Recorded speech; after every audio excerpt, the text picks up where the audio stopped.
What's going on, everybody? Welcome to the first Beatles review on my channel in over 3 months. It's good to be back doing this series. I got the regulars Nick, Scott, and Jason joining me, and for the first time, Ryan Cam is joining the Beatles series, and he'll be joining for the rest of the Beatles reviews from now till let it be. How's everybody doing tonight? Doing great. Yeah. My ticket for the Magical Mystery Tour has been punched, and I could not be more excited. Roll up, roll up. You're joining right when we get experimental, too. Ryan is clean, by the way. We got Caleb joining us. Hey, Caleb, Mets have been doing pretty good lately. Oh, it's granddad. Well, right now he's the Kiss fan. Yeah. I was that made could for be a love. series. That could be a series down the road. Who knows? I'm fine with doing Kiss. I like that Kiss is all right. But tonight we're going to be reviewing Revolver. This is, I think, somebody in this group's favorite Beatles album, as far as I understand. It's actually my favorite Beatles album, too. Is it? Yeah. Okay. Most cohesive, to be honest. But since this is your favorite Beatles album, Jason, how do you feel about giving the background information? Background information. All right. Yeah, it seems like a long time since we've talked about the background of the Beatles, since we talked about Rubber Soul last time in 1965. So coming off of that, coming into 1966, there's kind of big changes going on with the Beatles at this time, and with the culture, I think, at that time as well. And the Beatles, it's funny, I was looking at today, they kind of had this this routine that they were doing at this time. They would shoot a movie, they, of course, make an album, a soundtrack album off that movie, and they would tour during the summer as well, and then they put out another album later in the year. I mean, we got that in 64, The Hard Day's Night, 65 with Help, and then Rubber Soul. So they were planning on doing that again, doing another movie in 1966, and coming out with an album, and then coming out with another album and touring and all this. But the Beatles at this time, I think, were really tired of touring. They've been touring nonstop for, since 3 or so, at least. And they were kind of tired of doing all this. And they weren't really that crazy about doing another movie. Hard Day's Night, I think they're kind of excited. Help, I think they're kind of tired of doing movies already. So when it was like, let's do another movie, they're like, nah, let's not do another movie. So they kind of X'd the whole, let's shoot a movie kind of thing.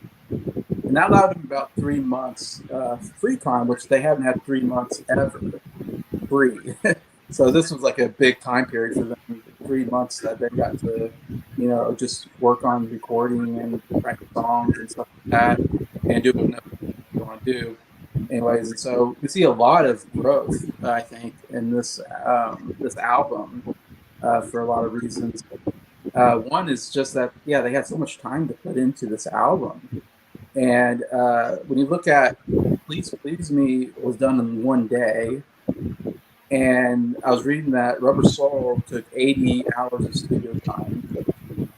Revolver took 220 hours of studio time. So you can see they spent a lot of time in the studio, more than they ever have. And I think this did a lot of things for them. One, they're kind of going away from doing, before they would do songs that they could replicate on tours and do live. And this time they're doing songs on this album that you could not do live. And I think that's kind of cool, and that's what makes this album really unique, starting here, really, is that they didn't, I don't think they did any of these out. They didn't do any of these songs live. They just couldn't. I mean, it was just too much stuff that they put in there. And the lot of stuff was happening in the studio. I don't know if other people can talk more about that. I hear something about double tracking. I don't quite know what that is, but there's something about to do more double tracking in the studio. And of course, as you know, they're doing tape loops as well. course, more orchestra and horns are on this album. They're doing all kind of experimentation on this album that's never been done. And obviously, this is getting more into the psychedelic era. This is kind of the first psychedelic album for them. Definitely a little bit of change. The sound is a little bit different. Again, the guitars seem a little bit heavier.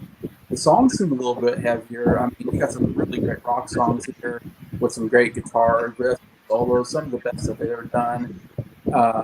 And then you got stuff like backwards guitars.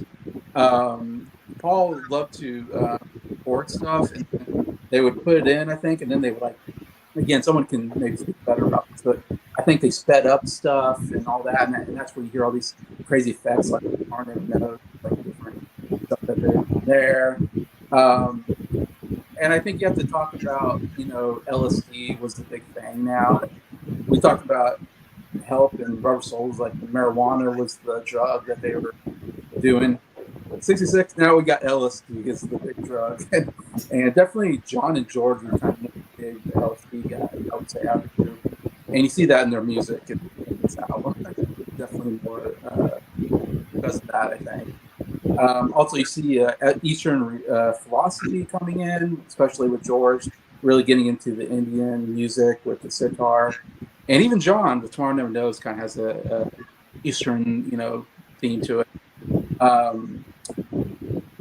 And also avant-garde art was the big thing at the time, and they were big on the avant-garde, whatever. The counterculture, they talk about the counterculture is hitting London at this time, so you're definitely getting more in the hippie movement at this period, like the drugs and everything. So it all kind of plays a part, I think, into making this album. Of course, you're going to talk about the two singles as well that came out, Paperback Ride and Rain. And Rain is definitely that first song that really shows the psychedelic style that they're going into. And they showed basically two music videos, and that's how you saw those songs that they shot outside. And again, this is the last time we're going to see them tour. They're going to tour, not play any of these songs, but I don't know if we're going to talk about that now. We'll talk about that next time, probably, when we get to the next album. I don't know what we want to talk about. But anyways, but yeah, that's the basic information that I got. Anybody else can add to that? Oh, lost Ryan. Hopefully he comes back. While we're waiting on him, what's everybody's thoughts on the album before we go track by track? Well, since I was supposed to go second, I guess I'll go first now. To me, this is their last perfect album, in my opinion. This 3-album run they had was really amazing for me. Help, Rubber Soul to Revolver. I think this is the only time where I feel like you need really a true band, in my opinion. I know, of course, there's the early Beatles, which to me that's more John Lennon heavy than the stuff after Revolver is more Paul McCartney heavy. But to me, it's like when the Beatles were true Beatles to me. And, I mean, I'm going to be giving some high scores. Don't get me wrong. I'm not going to be. I mean, well, there's one album I'm going to give a pretty low score to, but besides that, it's really good scores. But to me, this is the last album that I truly, really love from the Beatles. All right. Well, Ryan, since you're back on StreamYard, I guess since you're new to the Beatles series, what are your thoughts on the Beatles as a whole? If you've listened to any of the prior albums, and what about then this album?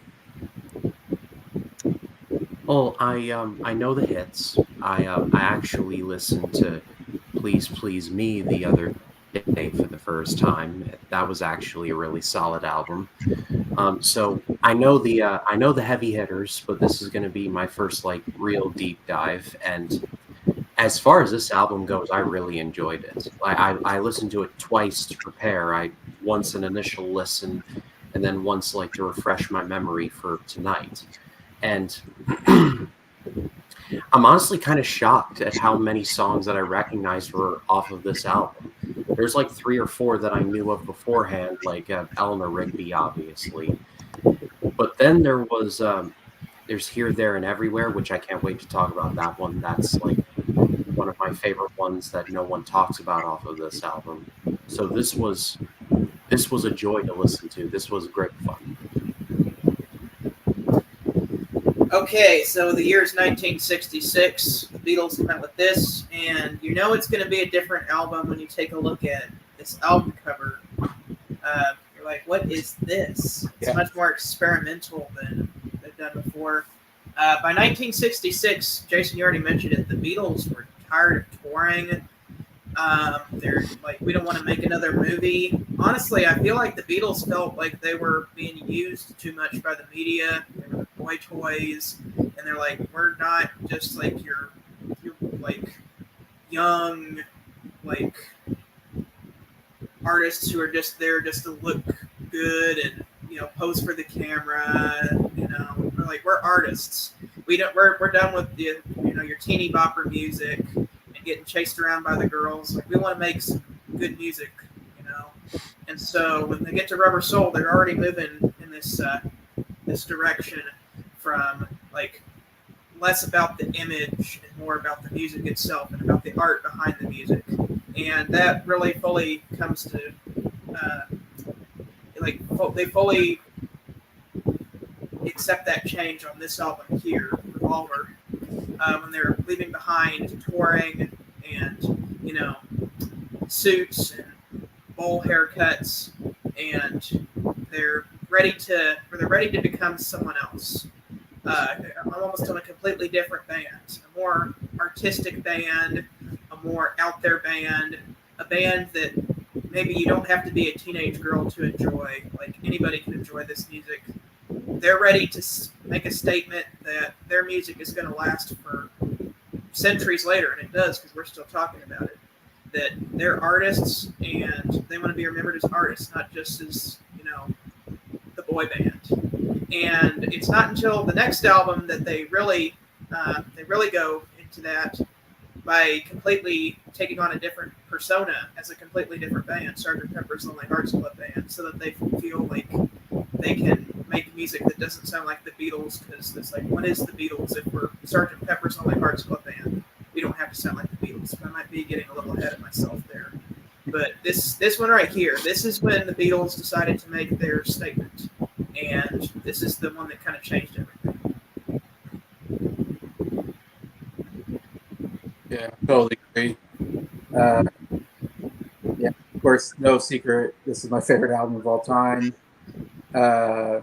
Rubber Soul is my second. So, and Help is my third favorite. So we're going to right in a row my three favorite albums of all time for a good reason. They're three different kind of albums.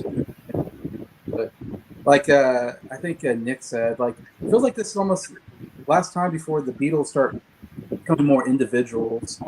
And there's still a band here. You still hear those great Beatle harmonies in this album. It seems like they're still together, still a band. We'll see them kind of start drifting apart a little bit in the next couple of albums, I think. But I do love that about the album. A little heavier rock-wise, even though we get some great ballads as well. Actually, you get a bunch of different genres. I think that's kind of cool how they experiment with all these different genres that I haven't really seen before. I just want to plug this book that I have called Revolver, How the Beatles Reimagined Rock and Roll by Robert Rodriguez, which I got a little while ago, maybe 10 years ago, I don't know. Great book about Revolver, the album, making of it, and also breaking it down, and basically giving a good case for why it's. That's why I love this book. It's pretty cool. Robert Rodriguez, is that the same Robert Rodriguez who made movies, or is this a different one?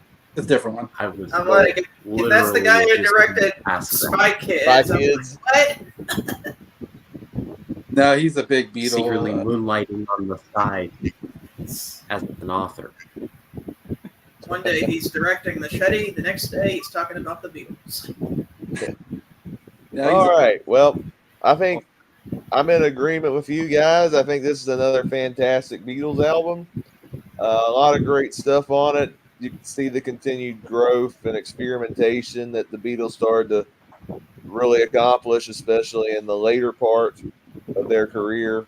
This definitely felt like the precursor to something like Sergeant Pepper and Abbey Road. You can definitely feel that on this album. And I do really like that. There may be one hot take coming up on in relation to this album, but I know. still an amazing album nonetheless. But let's dive into the songs. I will say what's crazy is, John Lennon and Paul McCartney were typically the frontmen of the Beatles in their early career. To me, the boldest thing about this entire album is that we start with the George Harrison track. Yeah, And there's 3 of them. there's 3 Yes. of them. There's no other George Harrison album that has. Well, White Album has 4, but it's because it's 2 discs, two per disc. So yeah, we start with a George Harrison track. That is Taxman.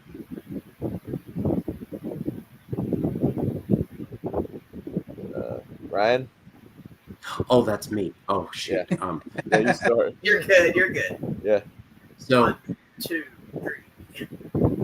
So I really enjoyed this song. It's fun. It's a fun song, but it also has like a little cut of, hey, there's a lot of truth sadly interwoven in this, especially the part where it's like, if you take a walk on the street, we'll tax your feet. If you're cold, we'll tax the heat. Like so listening to this, I'm like, this sounds a bit scarily true to me, but this is a great way to start off the album. It really sets the pace, and I really did appreciate that. My turn. Well, I think this is, to me, the greatest Beatles song of all time. Let's get started here. The counting. The 1, 2, 3, 4. I love it because it calls back the Please Please Me album, where that album starts with the 1, 2, 3, 4. They start on in a counting on that album, and then this is, to me, the Beatles' way of saying we're changed. We're no longer the boy band. We're no longer that generic pop band that will fade into existence after a while. We're making timeless music, and we're actually gonna go out there.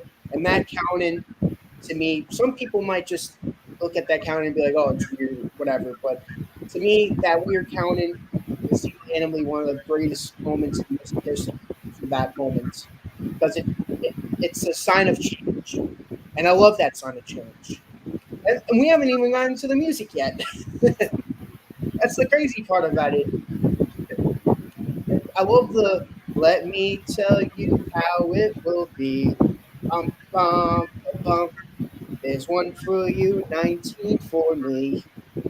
Because and then the chorus comes in, because I'm the tax man. Yeah, I'm the tax man. Of course, one of my all-time favorite lines in a song. So 5% appear too small. Be thankful I don't take it all. See, that's like that lyric goes hard. I love that lyric. I'm like, I know that lyric is just awesome. It's like, oh, I love that lyric. I love that guitar solo.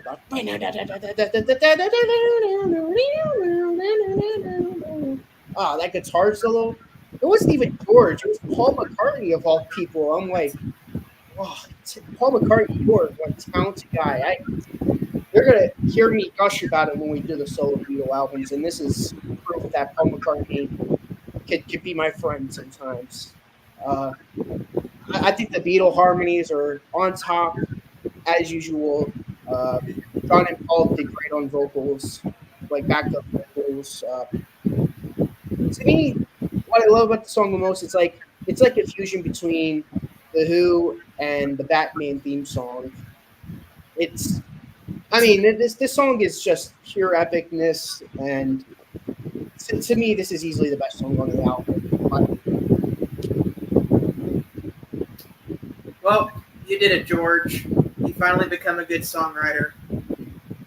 We had some all right songs. We had the really bad "Don't Bother Me." Started getting better with "I Need You" on "Help." We had the songs on "Rubber Soul," "If I Needed Someone," "Think for Yourself," and here it is, the first amazing George Harrison song, "Taxman." Man, what an amazing song. Yes, like what Nick was saying, that the count in on this one is kind of signaling a new beginning for the Beatles, because we had just a straightforward 1, 2, 3, 4 on Please Please Me. This one starts with an experimental count in with coughing and funny voices and them playing guitar in the background. And you hear this and it's off-putting because it's like, what is this? Like it's almost elicits the same reaction as the album cover. If you'd only known the Beatles before, they seem like a very straightforward group. Like Rubber Soul had a few experimental things on it, like George Martin's piano solo on In My Life, the sitar on Norwegian Wood, but there was just kind of little experimental production choices. With this album, they were going all in with the weird production, and it's time to talk about the fifth Beatle, George Martin. I think George Martin is half the reason that the Beatles are my favorite band, because they would have all these just absolutely crazy ideas, and they would just go to George Martin and say, find a way to make it happen. And he would have to find a way to make it happen. So on this song, we got that count in. We got the lyrics to this song. I was introduced to this song through the Beatles rock band, and we had the microphone so you could sing. And so I was able to catch every lyric in this song, and I thought it was hilarious since the first time I heard it. And if you look at like what was going on politically in Great Britain at the time, they were taxing way too high then. And so this was George's commentary on high tax, and it's hilarious. Where it's like, if you take a walk, I'll tax your feet. If you try to sit, I'll tax your seat. If you get too cold, I'll tax the heat. Or whatever the other one is. But it's like, this, you just get taxed for everything, and it's really funny. And then it's like the last verse is like, my advice if you die is to declare the pennies that are on your eyes, because not even those are safe from the tax man. It's like, these people are ruthless. And I've always loved the guitar solo. Found out that it was Paul McCartney and thought that was really cool. It's interesting because the guitar solo, it sounds like something George Harrison would do because of the little Indian-inspired bit. But it's apparently McCartney, because George Harrison couldn't come up with a guitar solo he thought was good enough. So he's like, Paul, you do something. And Paul was like, I'll just play what I think George would do. And that's what he came up with. So, interesting story on that one. And apparently, Paul McCartney only did the guitar solo the first time. George Martin thought the solo was so good that he looped it again at the end so that you could hear it twice. Okay. Paul didn't apparently play it twice. Apparently, that was stuck on the end it was a conscious choice by George Martin, because he thought the solo was so good that it deserved to be played again. So, it comes back at the end. If you want to hear how the song actually ends, it's on the Beatles Rock Band, which is funny, because I thought the song ended the way it did on the Beatles Rock Band, because they make it look like they're playing it live, even though the song was never played live. Whenever they played it in the studio, apparently they just go, and you're working for no one but me, bum, bum, bum. And that's how it ended in the studio. But then they looped it again and again with like, for no one but me, taxman. Apparently George Martin thought that was a good guitar solo, so he stuck it on the end again. This song is 2 thumbs up. Great song for George Harrison. I'm glad to see him growing as a songwriter. Yeah, full agreement with it. Rubber Soul said that Driving My Car was the hardest rock song they had up to that point. And they did one better with Taxman opening up this album. I think it's the hardest rock song that they've ever done. That guitar riff is one of the great guitar riffs they did. That goes throughout the whole song. I love that guitar. I love how when the bass does it as well. Doing that riff. Yeah, it just really sets the tone for the whole song. What a cool rock song it is. And yeah, I love the satire of the song. I'm proud of you guys. George is really good at that. He is maybe the best humor writer in the band, I want to say.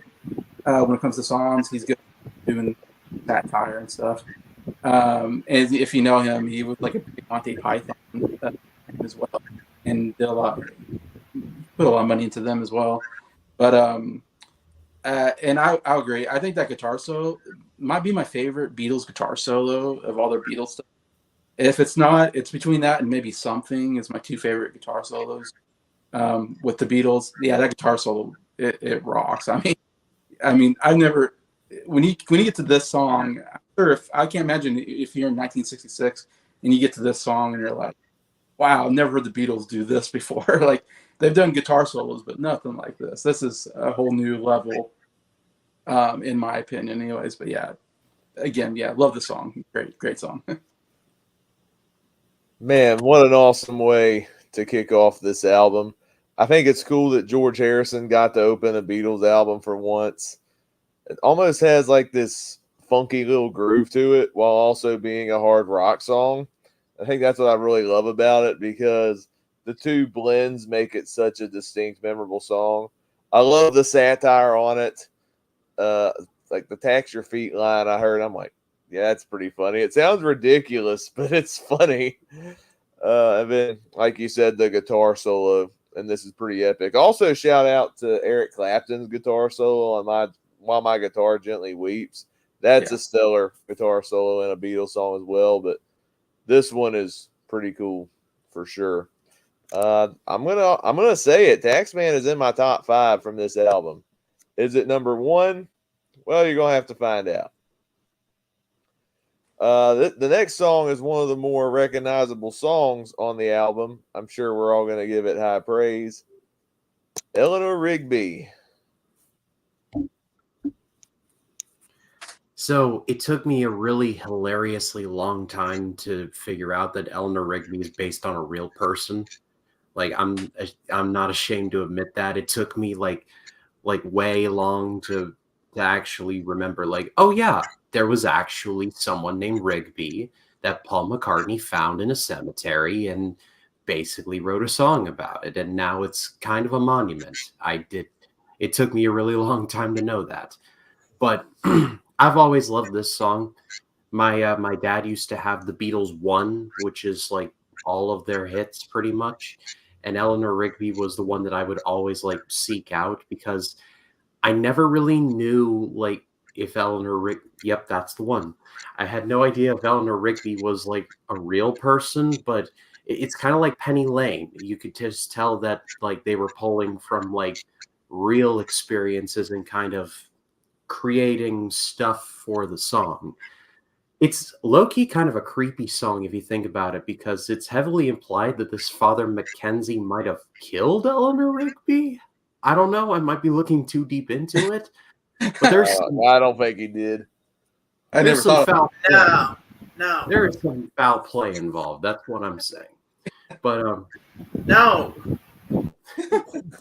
but I love the I look at all the lonely people, which is basically opens the beginning, the middle, and the end of the song, which I really love that part where they're all harmonizing together. This is easily in my top 5. I really like this song. The lyrics are awesome. I don't agree with Ryan in the slightest that this is a murder song. Funny enough, in the original lyrics, McCartney was originally writing it as Father McCartney, but then he switched it to Mackenzie because he thought it sounded better. Which I agree with McCartney, because even if this song somehow does manage to be about murder, I don't want to think about McCartney murdering anyone. No. Try Run for Your Life, right? Yes, Run for Your Life. Yeah, I enjoy the song quite a bit. Didn't make my top 5 because this album is so loaded. I love this song though. I'm not gonna, because if you've been keeping up with the series, I have been bashing McCartney a lot on this series, but this has nothing to do with me bashing McCartney. I think the song's a fantastic song. It's just with the amount of loaded material on this album, it's practically impossible to do a top 5 on this album. Okay. McCartney is my favorite Beatles, so obviously I'm going to like this song. Before I go into this song, I need to make a preface on why this album is so amazing. I think it's because we have three great songwriters on this album doing three different things. And each of them kind of blend into each other's songs, putting in a little bit of pieces of their own style into other people's songs. But at the forefront, we got three songwriters doing three different things. We got John Lennon, who we haven't come to yet. His song is going to be next. Oh, I can't wait to talk about that one. But he's kind of the more modernist, the one who's trying to break through to new grounds with tap into uncharted sonic territories. Heavily inspired by the use of drugs, avant-garde. He hadn't even met Yoko yet, but thankfully at the moment. But he's doing the real, kind of the more hard-rocking, more with-the-time songs. And he's making people scratch their heads by introducing new sounds. McCartney is more of the traditionalist here. But he's also still making people scratch their heads because he's taking pre-existing styles that he knows are timeless, like Baroque sounds, or like show hall kind of sounds, and turning them on their head to where people will listen to that and be like, this sounds oddly familiar, but at the same time, like, what is this? And that's what this song is. It's a song that's played with a chamber orchestra, or not a chamber orchestra, a string quartet, kind of like Yesterday, except he's not playing the guitar with it this time. It's just McCartney and an orchestra, and then Lennon will come in with the backing vocals on the "Oh, Look at All the Lonely People" part. And then, before I get back to the song, the third one, Harrison, he's kind of doing some more Indian-inspired stuff on this album. But anyway, McCartney is taking this string quartet sound and then taking it to the next level by doing interesting stuff with the way that the vocals are recorded on this song. I know they played around a lot with the mics and like how many times they overdubbed "Oh, Look at All the Lonely People." He's got that string quartet, which it like orchestra music was used in pop music a lot. But the way that they use it in this song is just completely different than anything that I've heard before. It really just accentuates the point of this song, talking about people who you think people won't notice, like Eleanor Rigby or Father Mackenzie. They're lonely people. They have seemingly insignificant lives. And Paul McCartney wants to point our attention to them and ask, like, where do they come from and where do they belong? Eleanor Rigby is this lonely lady who, I love the line, she wears a face that she keeps in a jar by the door. It's like when she goes out, when she goes out, she's someone she's not. And then when she gets home, she takes her face off and it's like a mask she's wearing. And because she's lonely. And at the end, Eleanor Rigby dies. And Father Mackenzie, who's the preacher, like he's a preacher and nobody comes to his sermons. But it's like, then at the end, he's the one who buries Eleanor Rigby, and it's like their paths cross at the end. I'm like, that's really clever writing from McCartney there. And if you want to know something, Paul references this song later in Band on the Run. There's a line in Band on the Run that says, "The Undertaker drew a heavy sigh, seeing no one else had come." That's a reference to Eleanor Rigby in this album here. But just a very, very powerful song, and it's like barely over 2 minutes. I'm like, they Paul really put a lot into this song, and it's not even that long. Like, that's how you know a song is really good. If it's not very long, and he can really leave you with something. Especially like just the way that he sings, the way that the orchestra plays in with this song. It's just like masterpiece on every sense of the word. It's amazing. Yeah, I love this song. It's one of my favorite all-time Beatles songs. Like you say, it's definitely a favorite of a lot of people. It's iconic. A lot of people know this song because of that chorus, as you mentioned. Look at all the lonely people. What really makes the song is the orchestra. I think it's the best use of orchestra I think they've used with the Beatles. We've heard it with Yesterday. We'll hear it with like "I Am the Walrus." I think like "Good Night." I can think on top of my mind. She's Leaving Home, maybe. Day in the Life. Day in the Life. I love the use of orchestra in songs, and this is a brilliant. Just that bump up, bump up, bump up, bump. Just the way they do that, the violins and everything. Oh, it just adds so much to the song, and it's so unique that there's no guitar, there's no drums. I mean, it's the only song where you're not going to get any instruments except for orchestra, which is so unique. It's never really been done with the. I mean, the Beatles never done that before, and yeah, it works so well. And like I said, I think it's up there as one of my favorite songs lyrically. You just mentioned "Face on the Drawbridge Door." Love that line. It's such a great line. And then Father McKenzie at the funeral, "Nobody was saved." Love that line. Nobody was there. He gave this. He couldn't give a sermon to anybody. No one could, hear the gospel message, or anything. It's such a great songwriting by Paul. It's one of his best, in my opinion, songwriting. One of his best all-time songs. All right. This one is also in my top 5 from this album. I don't remember when I first heard this song, but when I did, it was very special. I'll also highlight I love the use of this song in the Yellow Submarine movie. Yeah. Some of the psychedelic visuals that are on display in that scene. It's a really cool sequence in the movie. But again, great storytelling in the song, and I love how, I mean, it's experimental, but it's also very simplistic, because all it is just Paul McCartney leading, the Beatles harmonizing, and you got the orchestra in the background, and it's one of the more lovely songs the Beatles has done, even though the lyrics reflect loneliness and sadness. And no, Ryan, I don't think this is a murder ballad. No, this is Eleanor Rigby's a lonely individual that nobody cares about, and she dies lonely, and that's pretty much the song.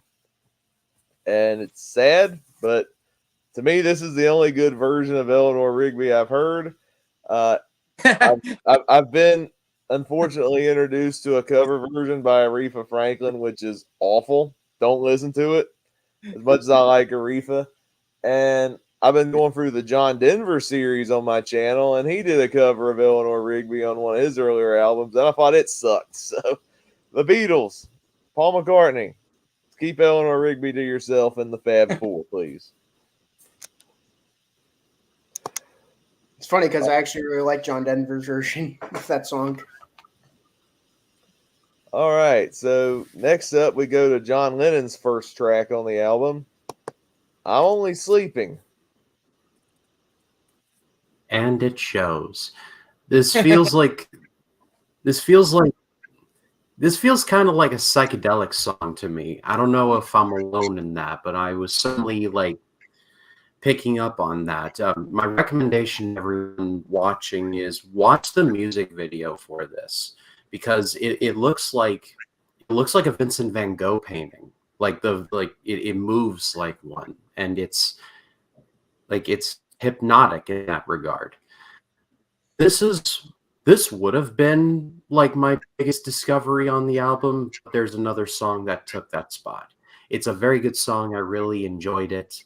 It's a weird little tune, but that's why I love it. I feel like this was like the start of them, like they're dipping their toes into like what they would do later on with psychedelic stuff in later songs and albums. Yeah, I'm gonna agree with Ryan here. I love this song so much. This made my top 5. I think this is one of the songs on the album, in my opinion. I think the experimentation's awesome. Right away, you just hit right in the face with this crazy psychedelic song. When I wake up early in the morning, close my eyes. Just right away, you're like, whoa. To think 3 years ago, this guy sung Anna Go to Him on the third track on Please Please Me. Now on the third track of this album, he's singing this crazy psychedelic song, and that backwards guitar solo is pretty awesome. Love the technique used in it. It's really freaking awesome, and yeah, it's such a great song. I recommend this song to any upcoming Beatle fan if you've never, or maybe if there's anyone who hates the Beatles, or like the Beatles are girly pop band who never did anything interesting. Put this song on and they'll instantly eat their words. Okay, this song is really cool because of the cool production techniques that are used on this song. The first thing is that this song was actually recorded in a higher key than it appears on the album, but it was slowed down. They manipulated the tape to make it in a lower pitch so that A, John Lennon's vocals would sound lazier and slower, and B, so that the instruments would kind of sound the same way. And then in the middle, we got this really cool guitar solo that sounds like it's almost being sucked out of the tape. It's because it was recorded and then played backwards. So it was inspired by, they'd already recorded the song Rain, which we're going to talk about later, which was a happy accident where John Lennon was drunk, walked into the studio and put the tape on the reel in the wrong direction. And he was playing the tape backwards, and he was drunk, so he was like, haha, look, it's funny, I'm singing in reverse. And they actually kept that on the Rain song. And so they heard that and they thought, we had John singing backwards on Rain. What else can we do backwards? And George Harrison thought, maybe I should make like a guitar solo and do it backwards. So the session for the backwards guitar solo apparently lasted 12 hours. It was just George Harrison and George Martin played in the studio, and they wrote the guitar solo the way they wanted it to sound forwards, and then spent 12 hours learning how to play it backwards. And then he had to play it twice, and he played it once on a clean sound and once on a distorted sound to give it a more fuller sound, and they played both of the tracks at the same time in reverse, and that's what you're hearing on the final product of the song. It's like nowadays it's just like, I'm going to record myself and hit reverse, haha, I'm done. But it's like, when it's the technology that these guys had to work with, and like the sheer creativity that they had to have for this song is just unmatched. The amount of work that was put into this song, just amazing. I love the lazy feel to this song. I love the bass, like the bo that McCartney plays. And I love the part where, like, right after it does that, you can hear John say, "Yawn, Paul," and Paul goes, "Ooh." It's really funny. I love the keeping an eye on the world going by my window. And then, like, sometimes, like, the reverse guitar will just, like, butt in at random times during the song. And it's just like, this is just such a weird drunk trip of a song, but it's amazing. Kind of feels like this song walked so I'm so tired could run. It kind of similar themes. John Lennon wrote this song because he had just finished what he called his Fat Elvis period, which is when he felt very tired and wanted to just sleep most of the day. And so he apparently wrote a song about just trying to sleep. Yeah, he's written 2 songs about sleeping. I'm only sleeping and tired. I'm so tired. Yeah, it's kind of funny. It's kind of, yeah. You won't want to think that. I think that maybe because he was like, drugged out, maybe on LSD or not so productive sometimes, and he just lay in bed. That's my guess. I've never taken LSD, but I imagine John just like laying in bed, not wanting to get up. But I've had those days too. In fact, today I kind of didn't want to get out of bed. I was tired after working the night shift, and you're like, oh, I don't want to get out of bed. Something nice about sleeping in bed. Oh man, it's great. Yeah. What can I say? Like the vocals are amazing. Love John's. Yeah, the way he sings the song, so great. I said before in the last album, in this album, Paul McCartney just like ups his game as a bass player, I think. And the bass playing is just so great. Yeah, you really hear it on this song.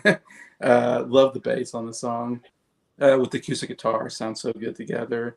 Ryan was exactly right. It's definitely psychedelic, with the backwards guitars like that. You definitely get into the psychedelic sound here on this song even, which is so cool. And I don't know, I just love, lyrically, I think it's great, please don't wake me, please don't shake me, leave me where I am, I'm only sleeping. I know, I love it. Because like that, to me, capsulizes what I feel like when I'm sleeping. So don't shake me, don't wake me, man. I'm in a good place right now. don't bother me. You know? I think he really captures that in the song. It's definitely one of my favorite on the album. Yeah, this is another great song. Sadly, it didn't make my top 5, but still, really cool song. I like the psychedelic nature of it. I like the relatability of the song. No, I don't smoke LSD, and I never will. But the fact that the song is about trying to sleep and don't wake me up because I'm only sleeping.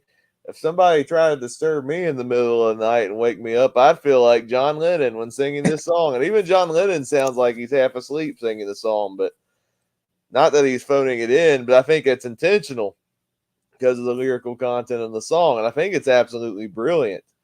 My favorite thing about this song, though, is the backward guitars. The backward guitar stuff I thought was so cool how they were able to, whoever decided to do that and put it on a Beatles song, especially on a song like I'm Only Sleeping, where I think it's supposed to have this drowsiness to it, I thought was a very clever touch. And like I said, not in my top 5, but it's a very strong honorable mention. It's pretty awesome. We're back to George Harrison next with Love You. Oh, click it. Love You Too. Yeah, we're the first of many appearances in the Beatles canon of the sitar here, I would imagine. Like, and it's front and center with this one. This was another good one. I don't think this will be in my top 5, but I liked it fine enough.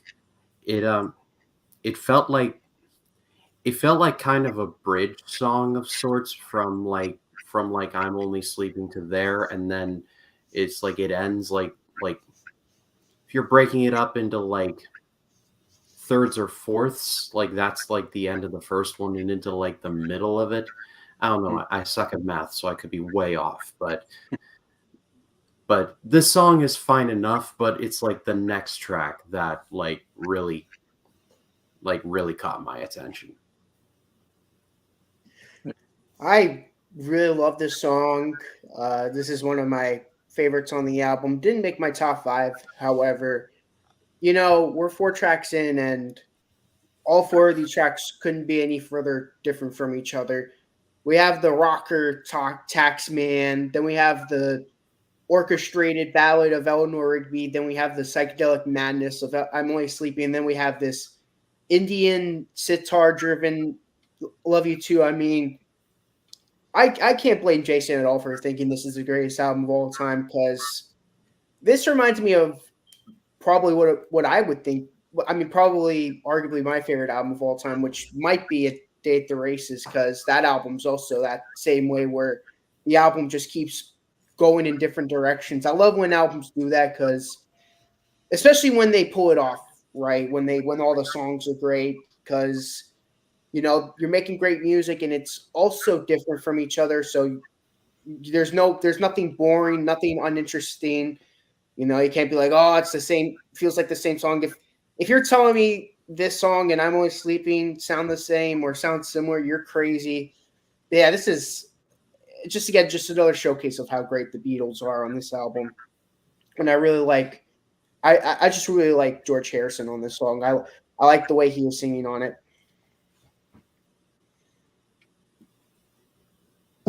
Okay, so now we get to Love You Too. I'm going to be a little brief on this song. It's a good song. It's not going to affect my ranking of the album, but I don't like it as much as the other stuff on the album because I feel like this is more just the precursor to another song that's better than this on the next album. Like, I like how Jordan's playing around with the Indian sound, but he does it so much better on Within You Without You whenever we get to Sgt. Pepper's. And every time I hear the song, it's just kind of like, man, I kind of wish I would be listening to Within You Without You right now. It's still really good on this album. I like the sitar use, but Within You Without You is a much better song in my opinion. Yeah, so, and of course, talked about Rubber Soul. That's when we got the sitar on Norwegian Wood, and it was kind of used on that one. Maybe not the main part, but definitely added to that song. And yeah, this is like the first song where, yeah, like you said, it was front and center. The highlight of the song is the sitar, and we get a handful of those, I guess. Yeah, Within You, Without You, and The Inner Light are the only ones I think of that really like are sitar heavy. But we do get those with George, really get into the sitar thing. And to me, this is my favorite song using the. I mean, Norwegian Wood's my favorite song using the sitar, but this is my favorite where the sitar is like the main instrument, because I really hate Within You, Without You, and Inner Light. Those are like towards the bottom of my Beatles. When I did my Beatles ranking, that was towards the very bottom. They're my least favorite songs. I don't care for the sitar that much. But man, it rocks on this song. I don't know how he did it, but he made the sitar like sound cool. And that intro is what gets me. The song is that it's an absolutely amazing intro to that song. That how it's slow and it builds, and the dun dun dun dun dun dun dun dun dun dun dun dun boom, and it hits you. Oh my gosh, when it hits you, all the instruments come. Like, whoa, like, wow, that's such a cool intro to get you into that song. And then it just rocks throughout the whole song. And there's this interesting instruments I've never heard before that are, I didn't even know what they are, these Indian kind of sound. I'm like, wow, this is really cool.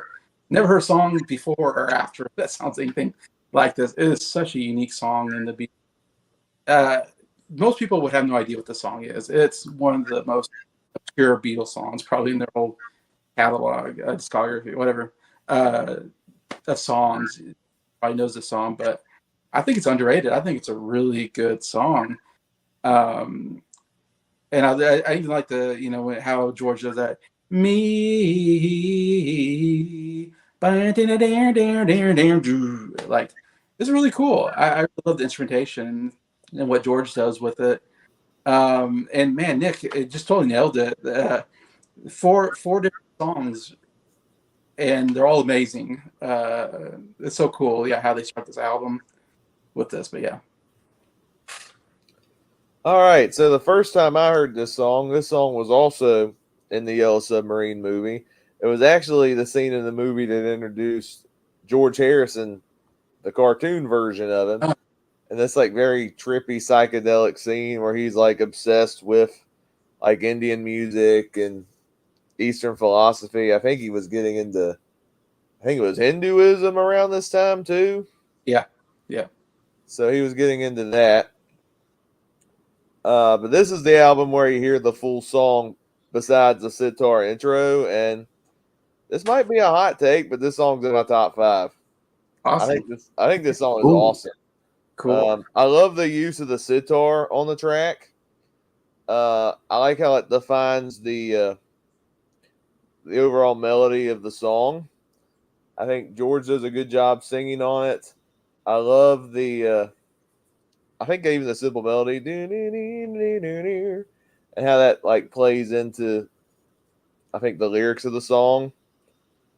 This is definitely one of the more underrated Beatles songs. I would say this would be my pick for the best discovery on the album, but there's one other song on this album that is even better.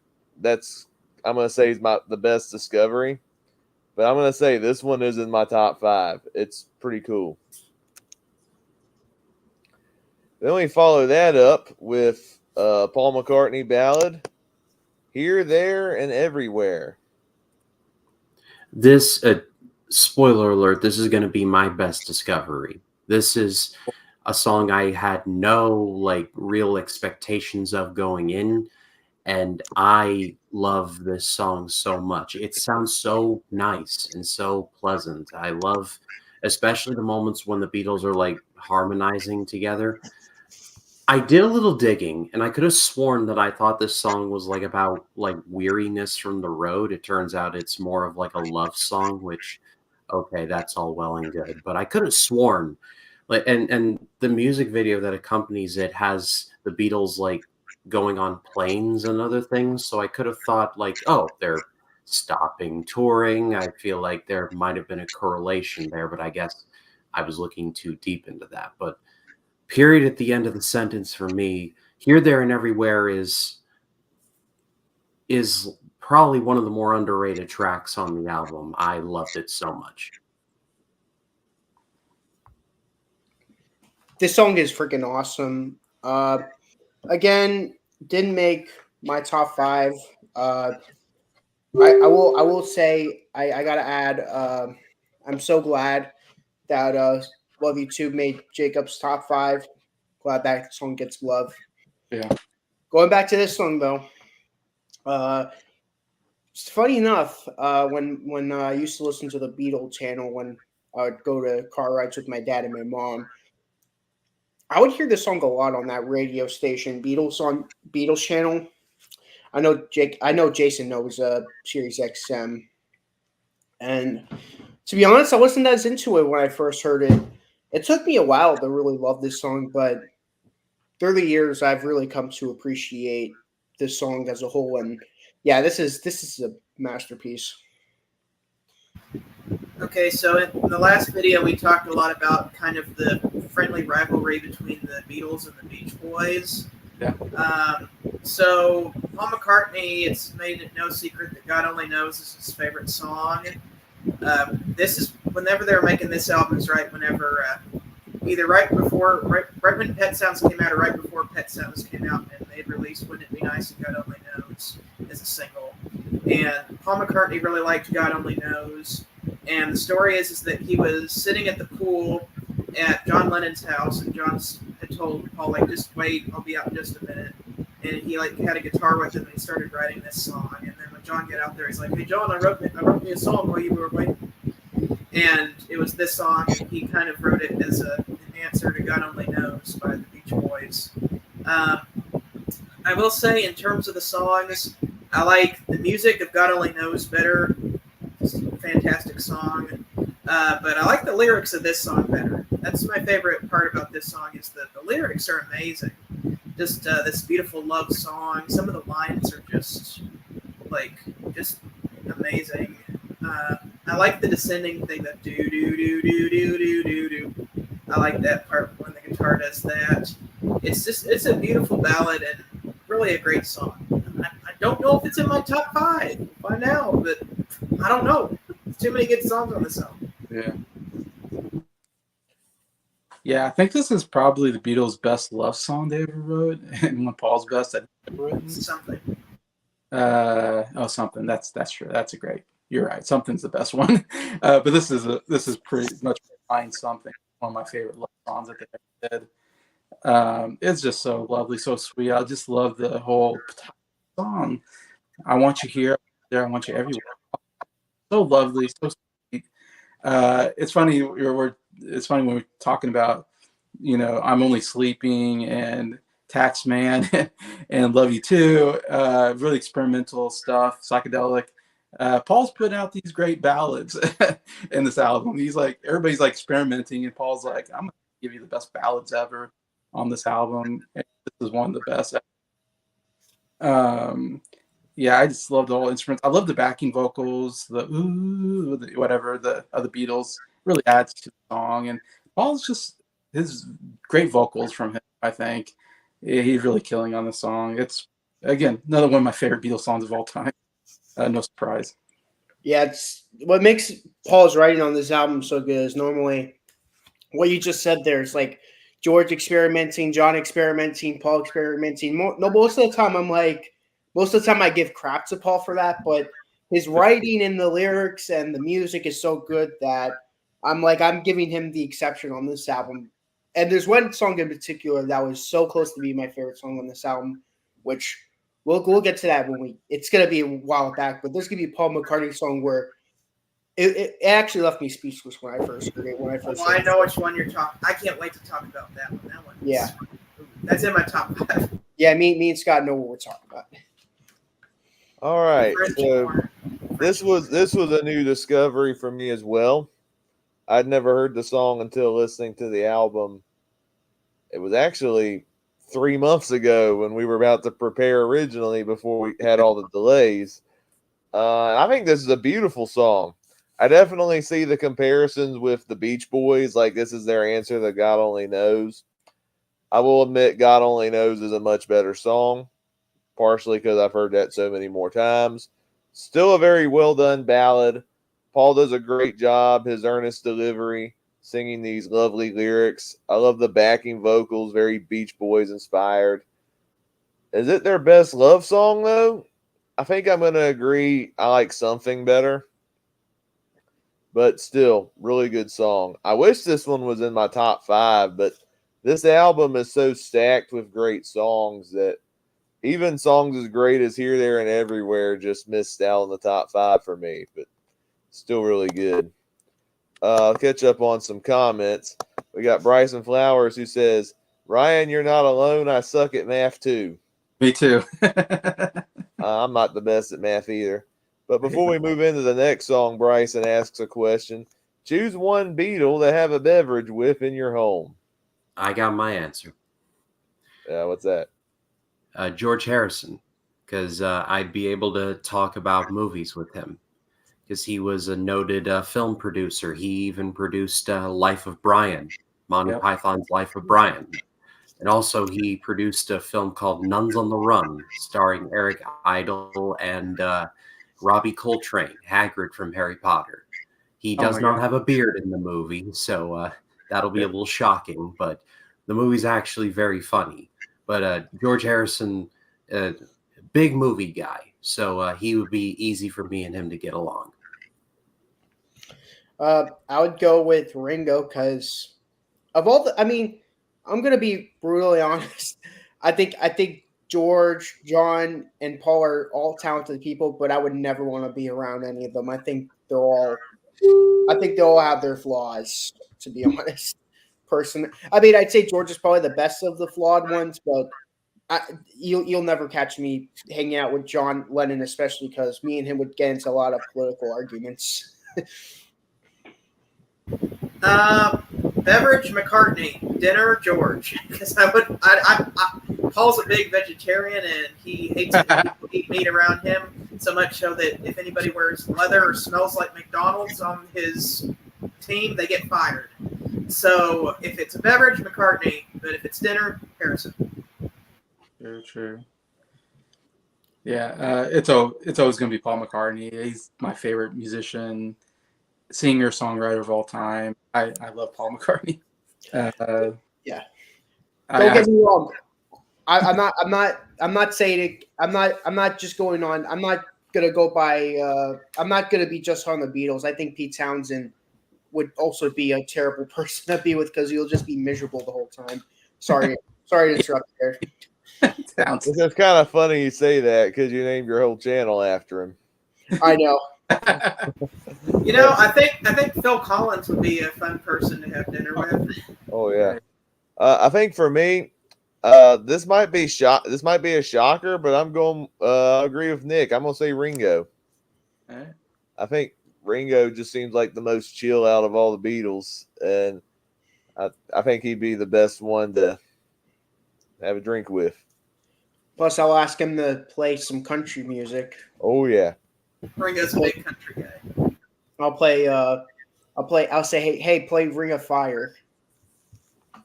Yeah, I think Ringo I can see him doing a good version of that song, honestly. Do you finally get the Ringo cover of Ring of Fire if you did that? All right. Well, speaking of Ringo, we all live in a yellow submarine. Yellow submarine. Yeah, this is in my top 5. I love this song. Like re-listening to it for this stream was such joy for me. Legit, true story. I was working on some schoolwork for my master's degree program, and I was in the library at my alma mater, and I was like humming Yellow Submarine to myself, specifically the "We all live in a yellow submarine." Yellow submarine, and I was doing that for like straight 5 minutes. So I love this song quite a bit. Underrated part of the song is when and the band begins to play and then the horns come in. I love those horns so much, especially with the video where you see just drown out the one guy. I'm pretty sure that's from the Yellow Submarine movie, but it's been a minute since I've seen the movie, so the name of the character there escapes me at the moment. Maybe we could do a watch party on that at some point with me, you, and the other guys. I'm down for that, but just letting you know, I hate the Yellow Submarine movie. As a big fan of the Beatles, I think it's kind of a slap in the face to. Yeah. Oh, it's not to enjoy it, but like it'll be like a good bad. That and the Blue Meanies are just like the weirdest things. Blue I've heard. I Meanie. must Yeah, be the biggest fan of that movie. Like I really like the Yellow Submarine movie. Oh, It's I honestly love that. it's due for a rewatch for me. So if you guys are down for a watch party, then yeah, that sounds like fun. Let's do I'll it. do it, but like some of the scenes are just a slap in the face. Like Nowhere Man, it's like John Lennon wrote that as a very personal song, and here we are using this song as the introduction to Jeremy Hillary Boob. I'm like, what the heck? Like, have some more respect for this song. Well, he's a nowhere man, though. Truly Searching is. for his nowhere Especially plan. in your character boob. It's all the. Yes, that's why it's making me so upset. It's all in the mind, you know. I love how George Harrison kept repeating that line. I know. It's all in the mind, you know. George's character in that movie is the most true to his actual character. Everyone else is like completely different than well, Ringo too, but like Paul and John act like nothing like they actually do. I mean, if they acted like them, John Lennon would be this drugged up guy, and Paul McCartney would be this narcissist. So maybe it's for the better that they didn't act like how they acted at that time. Mm. And the Jets finally get a touchdown for once when it means little. All right. All right. Oh, Next is it one. my Right, turn to sure. finally talk about the song? I think so. Yeah, I'm gonna be brutally honest. This is in my bottom three. Yeah. This belongs nowhere near on this album. It's not terrible on its own. I think it's a good song. Fun. It's a fun children's song. But I don't think this should go anywhere near this album. It's this album's supposed to be like growth, and this song just hindering that growth, in my opinion. It's not going to affect the score on the album by any means, so don't worry. Still giving this album a really good score, but yeah, this song, I don't know. I love this as a kid. This is like a great song to listen to as a kid, but yeah, this song hasn't really aged that well for me. Okay, so before I talk about Yellow Submarine, can we just talk about how the Beatles just look like the coolest people ever on the back of this album cover? Yeah. So look at that with the sunglasses. It's like Glasses. it's like they look like the coolest people ever on the back of this album cover. Just wanted to point that out. But Yellow Submarine, on the surface, pun intended, since we're talking about going underwater, it looks like just a goofy little song, and then it kind of is. There's all this experimental like production stuff going on underneath. Like we got the sounds of the waves. We got the John Lennon is humorously doing the captain and the first mate announcing where it's like, "Cut the cable, cut the cable. Aye, sir. Full steam ahead, captain. Full steam ahead, yes, Sergeant. Aye, sir. Aye." He's just doing funny sounds like that, funny voices. There's all these weird sound effects too, where it's like there's a party going on board, and apparently Mick Jagger's girlfriend can be heard laughing in part of the song, "Very Unfaithful." Also, apparently there's sounds of a cash register that you hear as well, which apparently was later used on Pink Floyd's Dark Side of the Moon album in the song "Money." It's the same cash register, which is an interesting tidbit. I just like all the weird and wacky stuff that they're doing with this song. It's like they're not. The rest of this album is very serious, but they're kind of, while still being very serious with the experimental nature of the song, they're cutting back a little bit and just having fun, and that's what I like about this song. I like, Ryan mentioned it, whenever they say, "and the band begins to play," and then the band plays. I like that. I like the little call and response thing they have where it's like, "As we live a life of ease, every one of us is all we need. I like that section, especially with like John doing his funny voices again. It's like, "Oh, yellow submarine!" Ah! And then at the end, they just keep repeating "We all live in a yellow submarine," and it's like they got the marching drum. It's a fun song. It's a fun song. Yeah, I feel like this is a song that probably gets the most flack on the album by a lot of people. And I like so it's like kind of a guilty pleasure of mine. I really like the song. Even though again, it's so cool that the Beatles like did a children like song, children sing along song, and somehow it works. Like I don't know how they did it. Like I said, they did so many different genres, and now we're throwing in kids songs, which is so cool. And of course, this is mostly written by Paul. I mean, it's a McCartney song.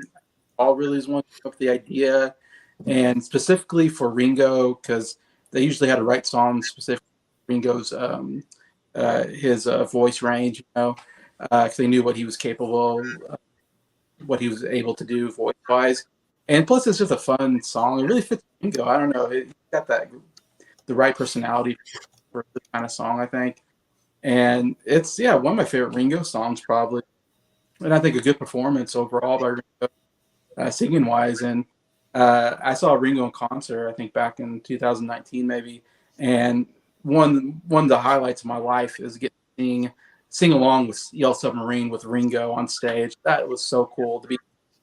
We're all singing, "We all live in." It's so catchy, it works, and like Scott said, I think my favorite part is the John doing the repeat, whatever it is, "All you need." That part, it's so cool. Really, anyways, but yeah. I like it. Every one of us is all we need. I wonder if love has anything to do with that. Yeah. The interesting thing is, when I first heard this song, I hated it. I thought this song was so stupid and so annoying that I, at one point, said this was the worst Beatles song. That was long before I heard of Revolution 9.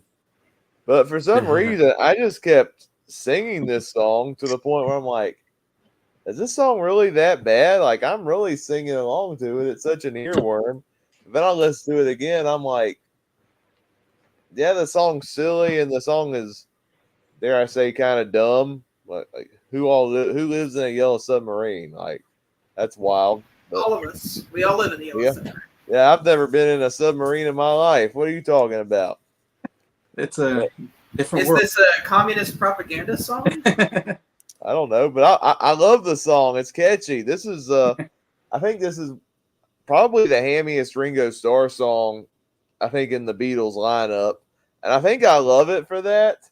The guitar stuff is pretty cool. It's got probably one of the biggest earworm choruses in a Beatles song. The use of brass that some of you guys have already brought up is pretty awesome. Some of the goofy dialogue in between the song. It's a big earworm, and I'm going to agree with Ryan. This song is also in my top 5. Wow. It's so good. I think just for the fun of it. But then we close side 1 with She Said, She Said. Yeah, this is another really good one. This almost came close to being my best discovery, if not Here, There, and Everywhere was also on this album. I love like the soaring vocals of it. The "she said," like that part just really got to me.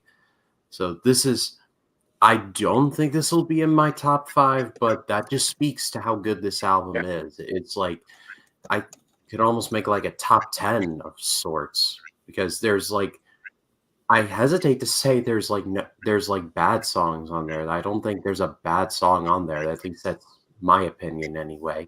But period at the end of the sentence for me. I didn't expect much from this song. I came out loving it. Well, for me, I think this song's a top 5 for me. I love this song so much.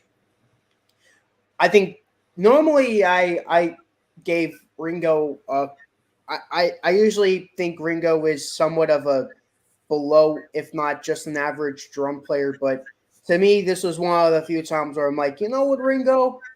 You did a really good job. This is like one of the few times I really give props to Ringo. And if you're listening to the 2023 mix, the newer mix of the song, they totally butcher it. Really? They ruin it. I'm like, the one time Ringo does a really good job, and they're trying to basically butcher. They're trying to basically trying to muffle it out. I'm like, I hate that. But going back to the song though, this is an awesome song. She said, "I know what it's like to be dead." Like, what kind of lyric? I mean, for '66, who was writing lyrics like that? I mean, I've heard some great lyrics before, but I know what it's like to be dead. um, and you're making me feel like I've never been born. And then the guitar work. You know what's funny is that whenever I hear the guitar part, it's the guitar almost sounds like a sitar. Not like a sitar, not like a totally sitar, but it sounds like something that a sitar would do with the. It's like Yeah, I picked up whoever on did that the too. guitar was trying to replicate the sitar, but like it's not a sitar at the same time. I thought that was pretty cool. I know I'm probably sounding crazy right now, but every time I listen to that song, I think about that. I love the end part where it's like, she said, I know what it's like to be dead. I know what it's like to be dead.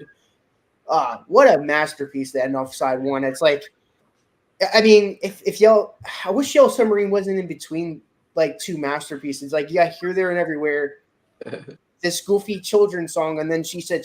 I'm like, if Paperback Writer was in between those songs, this would be easily the greatest side one of all time. Yeah.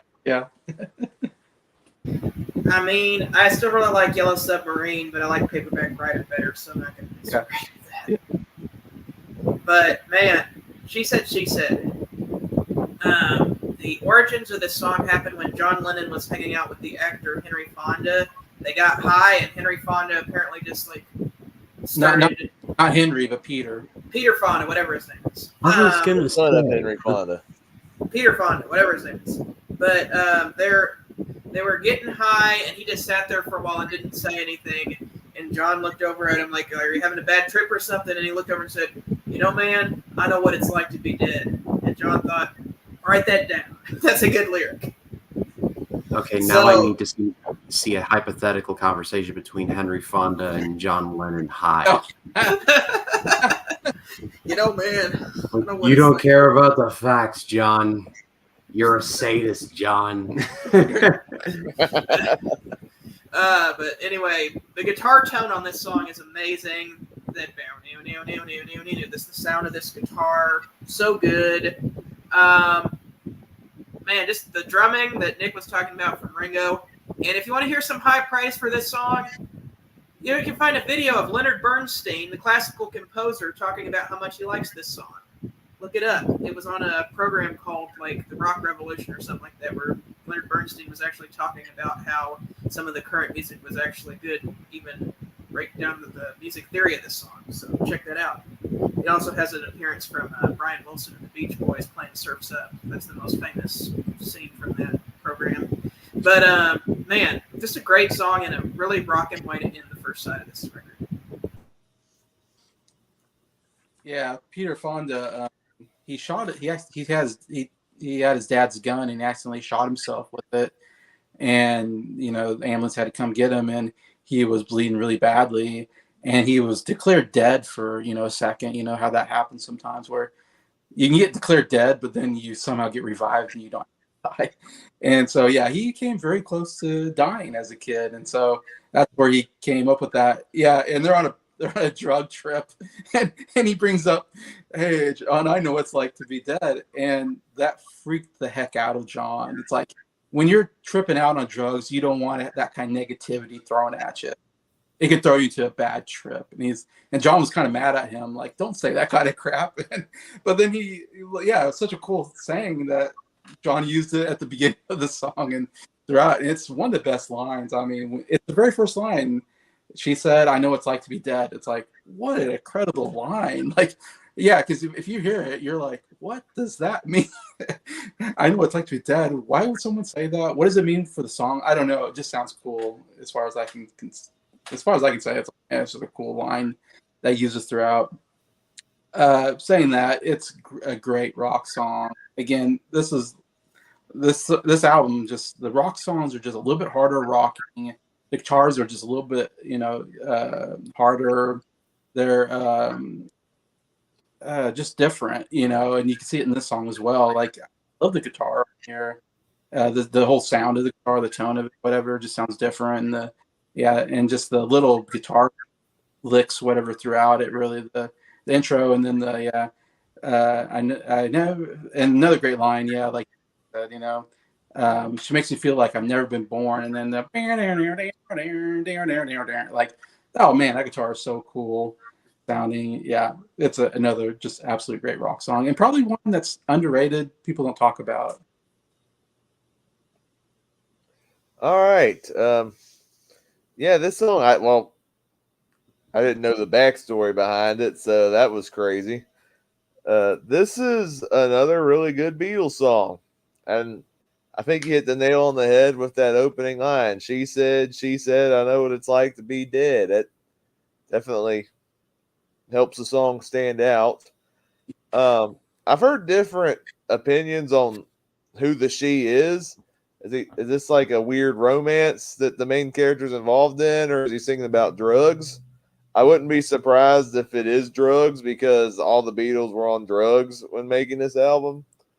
But if you do this like unconventional love song with these like two loner weirdos who get together, I'm like, that makes sense too. I could picture this song being played in like this quirky off-ball romantic comedy or something like that. I think it would work. But this movie, or not this movie, I'm thinking about movies now, but this song, it's not in my top five. There's some, what? It's my fault. I'm here. Yeah, that's true. There's some good stuff in the song. Like, I like some of the guitar work. If there's again, like, I'm Only Sleeping, it's very psychedelic. It's not in my top five. It's weird. I like some of the goofier songs on this album, like Yellow Submarine, over some of the psychedelic songs like this song. But yeah, I still really like it for what it is. And it's a pretty cool way to close out side one. But then it's time to flip the record and begin side two. We go from very psychedelic to almost a bubblegum-like Beatles song. Yeah. Good Day, Sunshine.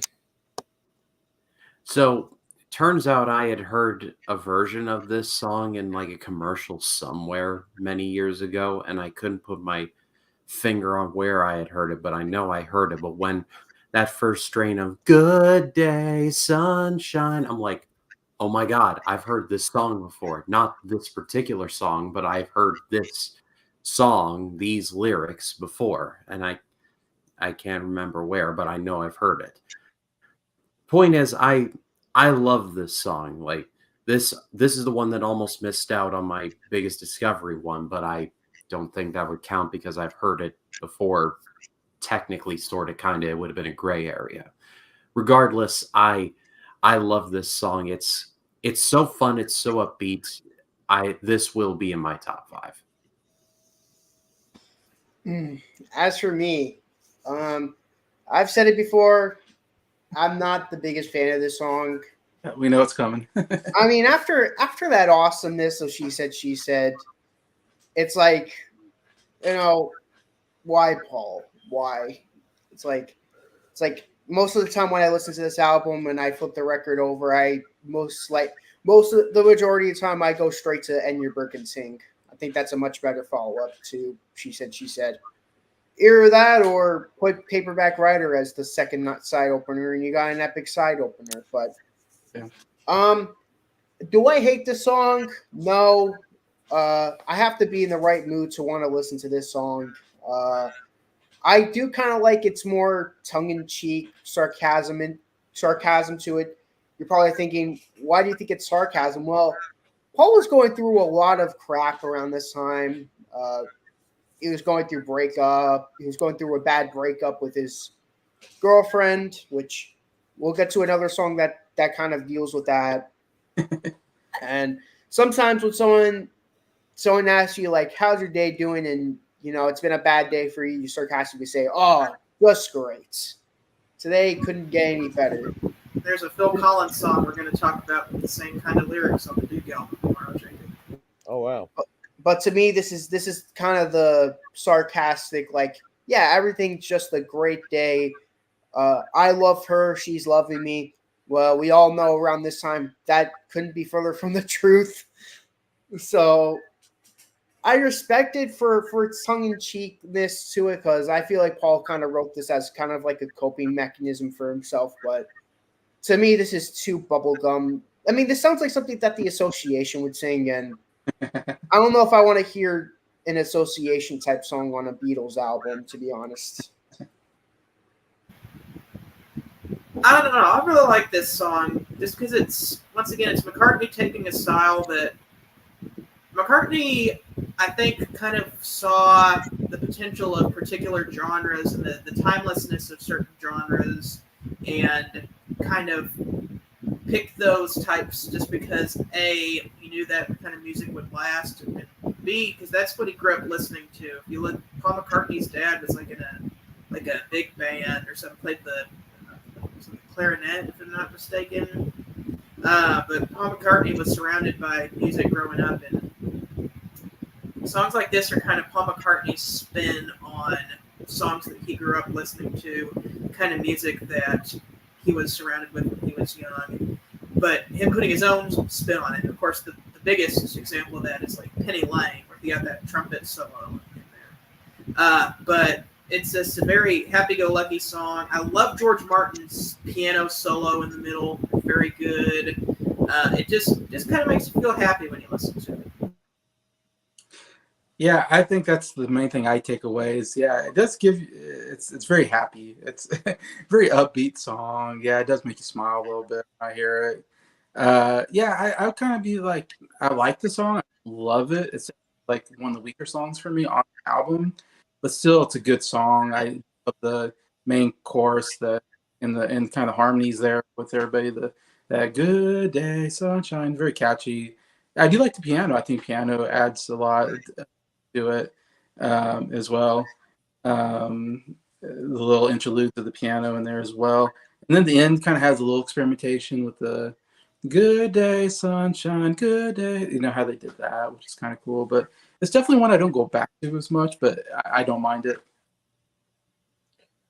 Yeah, so I actually heard this song long before I heard the Beatles version, but unlike Ryan, it wasn't from a commercial. I had heard this song originally in a Full House episode. It was the episode where DJ was like, she was into riding horses and stuff, and she wanted a horse, and so they play a cover version of that song because I guess they couldn't afford the Beatles copyright, and it is an awful cover. Especially if you go back and revisit that episode, it is so bad. But all that said, the original Beatles version is awesome.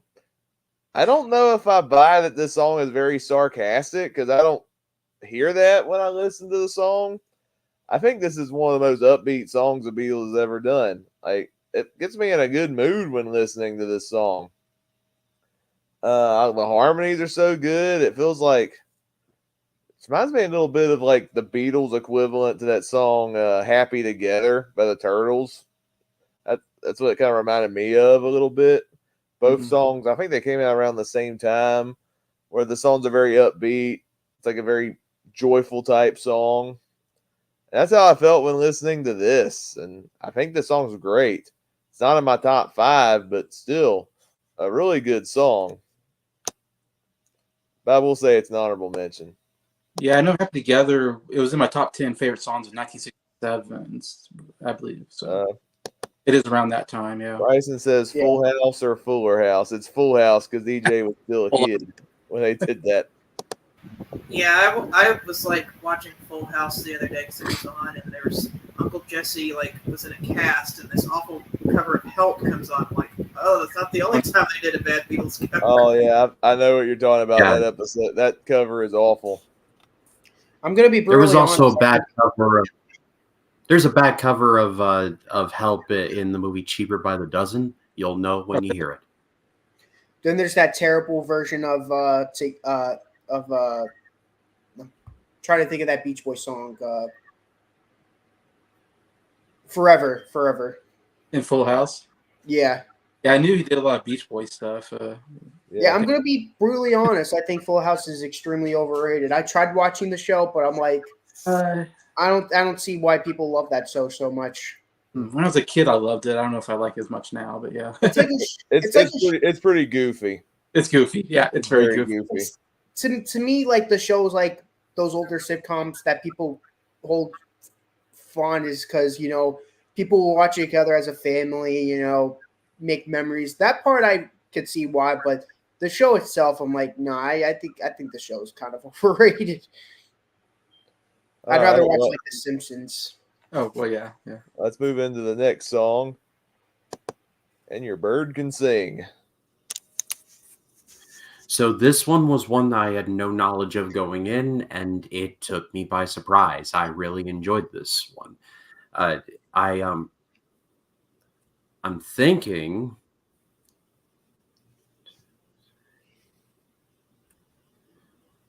I think this is outside my top 5. This might be an honorable mention, but I really do like this song. It's got more harmonizing, which I'm loving.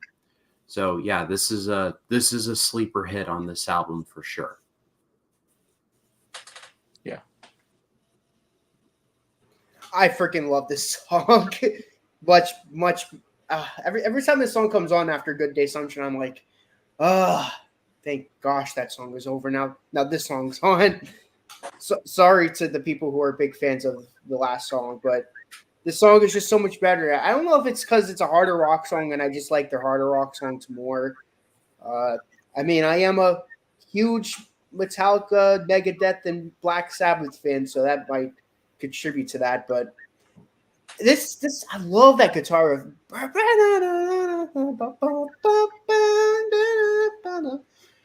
Tell me what you got, town there is. And your bird can sing, but you can't see me. But you can't hear me. You can't hear me. It's like, and your bird is green, but you can't see me. You can't see me. Oh. And then that guitar solo.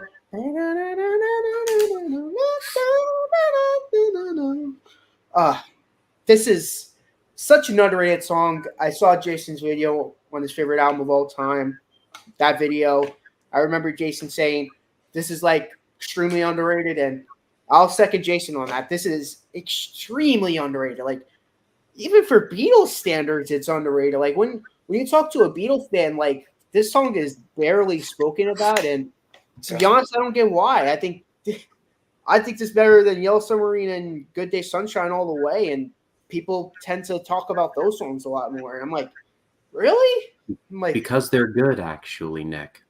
I'm glad you like them, but I think this song's way better than the two big songs, in my opinion.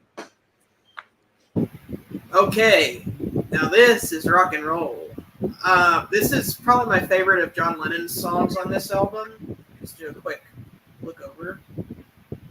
Yep, I can definitively say this is my favorite of John Lennon's songs on this album, so it's kind of mind-boggling that this song was removed from the U.S. version of this album.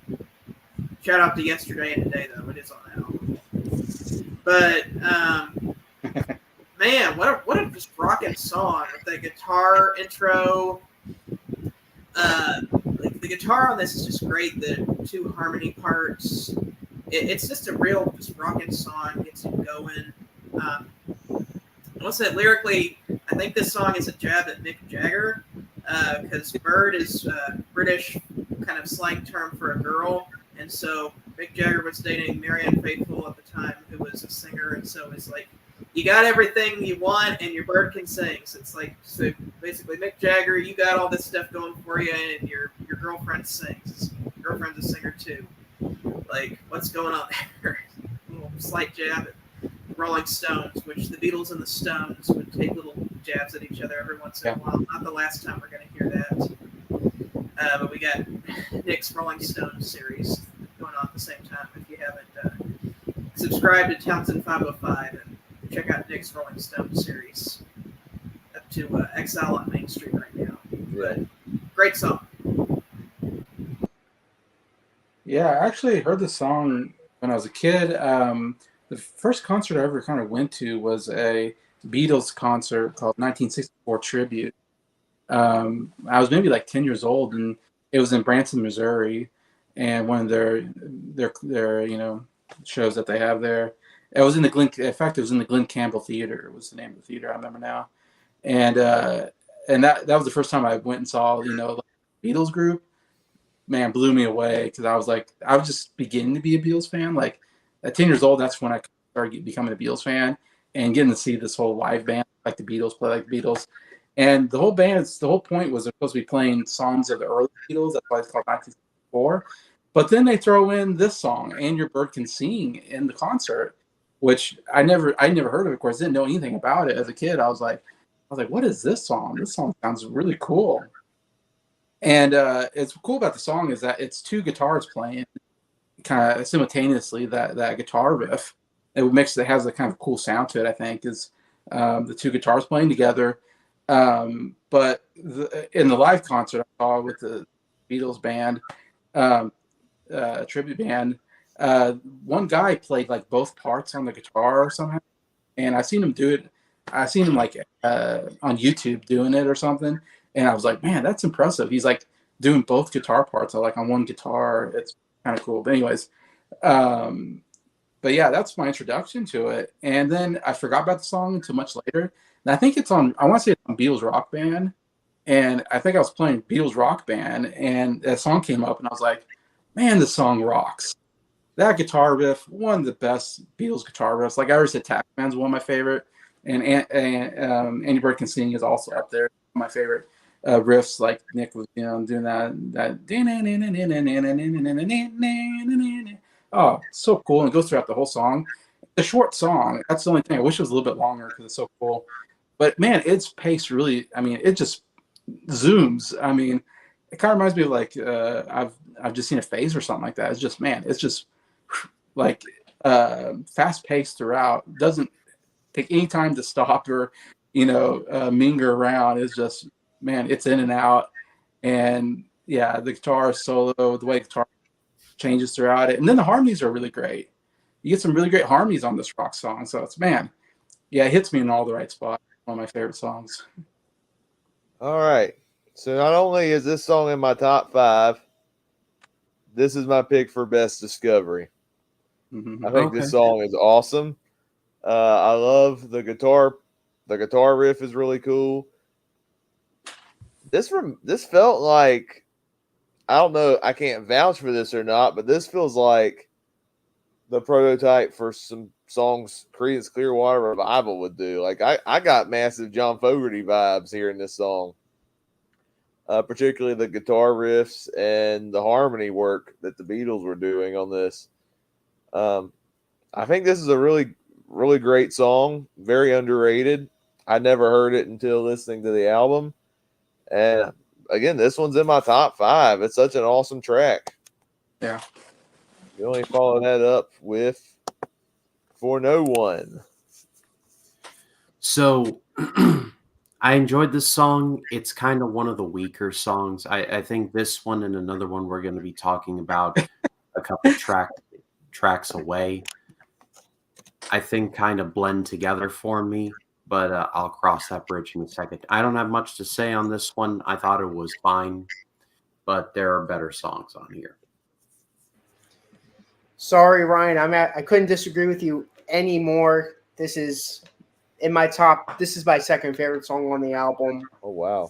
This is like one of those songs where it left me speechless when I first heard it. Like when I was a kid and my dad had the Revolver album, and of course we would listen to the Beatles going to Ranger games. Let's go Rangers. When I first heard this song, I was just left speechless. It's like one of those songs where it's like, whoa. I gave Paul McCartney some crap about Good Day Sunshine, but this song always goes to my heart. You know, it's not experimental. You know, it's not even close to being experimental, but it's like one of those songs where the lyrics, the way Paul sings, that freaking French horn in the middle, just it's like all the makings of a perfect song. And your day breaks, your mind aches. Like, yeah, I mean that those opening lyrics are just, come on. I love, uh yeah, this I love this song so much. I love it to death. Yeah, I freaking love this song. This is a song you have to listen to a few times before you get it, but once you get it, oh my goodness. This song is a masterpiece of a song. I like the Baroque nature of this song, kind of more traditional harmony. The lyrics, man, I can tell this is kind of based off of Paul's failing relationship at the time. But it's just like in her eyes, you see nothing. There's no sign of love behind your tears. You cry for no one. It's like, man, Paul, what are you going through right now? That's just sad. And the French horn really just kind of adds on top of that. When you get to that French horn solo, it's like this is just perfectly encapsulating Paul McCartney's feelings at the time whenever he's writing this song. It's that kind of longing. The French horn has a very kind of tone to it, much like Paul McCartney's voice. It's the French horn is very, I never realized how similar the French horn tonally is to McCartney's voice, but I can kind of see a comparison there now. But yeah, it's just an amazing song. It's just one of those wow kind of songs. Yeah, it's funny when Ryan said that. Like I kind of died a little bit inside, but I was trying to suppress my emotions. It's a helplessly hoping. I was feeling the same way, Jason. I was close. Oh, I nearly died. We all sick. I think he did die. he was in mid sentence. Neil Young is way out of the live stream. Anyway, you were dying a little inside, Jason? Yeah, but I was trying to suppress my emotions and being like, okay, I'm okay. And then I looked at Scott and Scott's face. I looked at Scott and I said, Scott's feeling the same thing that I'm Out of feeling. the corner of my eye, I saw his face, and I'm like, oh boy, I'm going to be in the minority on this one. I was really trying hard not to do the Jason thing where I was like, Yeah, I was I'm like, going to be of all those songs, I'm going to be the one guy, aren't I? Did the vital signs thing that. Oh yeah, I mean, when Jason was like, I thought Vital Signs was forgettable. I'm like, forgettable. I'm like, of all the songs on this album. But yeah, when Ryan said that tore me. I mean, I'm not as big into the Beatles like Scott and Jason is, but this song just means so much to me that that kind of hurt me too, actually. To be fair though, Nick, that was Moving Pictures we were reviewing, and if you say any of those songs are forgettable, it's kind of Yeah. I don't mean to rag on Ryan. That's fine. That's okay. No. That's just what we do when we have different Oh, yeah. opinions. We talk about them and then we poke fun at each other for it. That's what we do. No, that's fine. I'm I can't tell you how many times Scott did that to me when I said something about a Beatles song or something like that. So don't all the time. Don't feel bad, Ryan. We do that all the time. Yeah, don't feel bad, Ryan. You should go back and watch our review of Beatles for Sale. He trashed that album. Yes, watch that. It's so fun. It's like probably my favorite. My skin is thick, so I can take it. Okay. But I love the song. It's one of my favorite on the album. I think it's one of the best songs that really captures a breakup happening. You're seeing a loved one not love you anymore, and it's heartbreaking. It's a very heartbreaking song. I think Nick, I don't know, he's saying this, and it hits me right in the heart when I hear the song. It's like, oh, it shoots me right in the heart. And as we're talking about, Paul McCartney had a long-time relationship with Jane Asher, who was an English actress, and they have been dating for a little while. And in fact, they were engaged too at this point. And so he was planning on marrying Jane, and and I would say if you look at like the songs written about, Jane, I mean, he's written so many songs about Jane.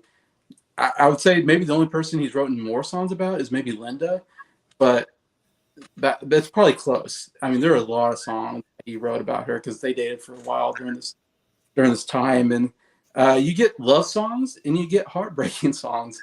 In fact, the last album I think he wrote, "I'm Looking Through You." I think as he was in a fight with Jane, he wrote that song. It was kind of a brutal song to sing about somebody. So he sings these types of stuff, and yeah, they were eventually going to be breaking up here. Because Jane was an actress, she had her career. Paul kind of felt like you should quit your career and just support my career, And Jane's like, no, try to see it my way. yeah, yeah. And Jane's like, no, I have a career. I'm not going to give everything up just to be your, girlfriend or your wife that supports you, whatever. And so that's where they really, I think, butted heads and fought and eventually broke up because, that's just the way it was. Paul was also a ladies' man at this point. Oh, yeah. He hadn't met Linda yet, where he was like, it's Linda and no one else. And he had apparently had cheated on her because he said, we're not married, it's okay. So it's Paul's fault. Oh, yeah, Paul had side. Paul at this time is not the person you would want to be in a relationship, basically. None of the Beatles. They were like, I'm Paul freaking McCartney, and I could do what I want. All the Beatles had multiple side girlfriends and stuff. I mean, it was just a thing. And you're that famous, and you're a rock star. So what can you say? But this is lyrically, it's again one of my favorite. Going through this album, this is maybe some of Paul's best writing ever. When I always talk about Eleanor Rigby, Here, There, and Everywhere, For No One. And you mentioned the lyrics. I think my favorite lyrics are some of the best ever. And behind her eyes, I see nothing, no sign of love behind the tears. Cried for no one, a love that should have lasted years. Oh my gosh, that is such good writing. That really captures that feeling that you have when a relationship is going down. And yeah, you look at somebody and it's like you don't see any love anymore in their eyes, and it's heartbreaking. And and it's a love that should have lasted years. You think when you're in love, you think it's going to last forever, and then when it ends, you're like, "What happened? This is supposed to last forever, but it's over." I don't know. It's just amazing. All right, so I hate to be the bearer of bad news. This is my second to least favorite song on this album. I don't think it's a bad song. Okay, good. I don't think it's a bad song. I think it's a good Thank God song. I'm not the only one. But it's one where it's like, this is one that after listening to it, I struggle to remember a lot about it. I can say it's a good song, but there's others that I like way better on this album. And you have to listen to it a few times before it clicks with you. Maybe so. I've only heard the song twice. Or than you guys do, but yeah. Like when I first listened to this album, like the song was like it's okay, but then like the more I listen to it, the more I'm like, like I feel like there's more to this song than more than meets the eye. And then like I listened to it, and then eventually it's one of the songs I listen to the most. It's like just the sad lyrics mixed with the French horn. It's just like, man. Am I the only one who loved this song on first listen? Because I feel like I'm the only one who automatically loved it. And it's not like I heard the song when I got into them when I was in ninth grade. I heard the song when I was a kid, and I instantly loved it. So wow. I feel like I'm the only one who actually this was love on first listen. I don't. So for you, it's From No One. For me, it's Love You Too.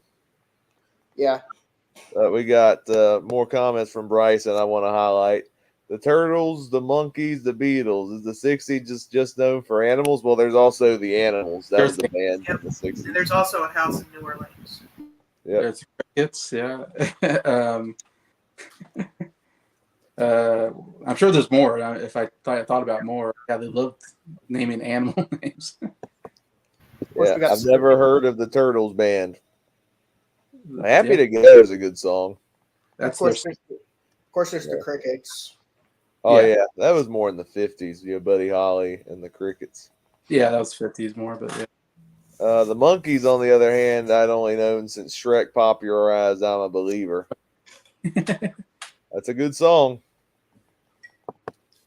My grandma is a Beatles fan. I usually don't listen to the Four. Don't make me feel old. All right. All right, we're getting near the end of the album. Then we got 2 bonus ones. Next up is Dr. Robert. This was a lot of fun. I really love this one, and it's one of those songs that like it hits the gas and it just does not let up. With the Dr. Robert, it's just a bop. It really is. It's just a fun song. That's all I can really say about it.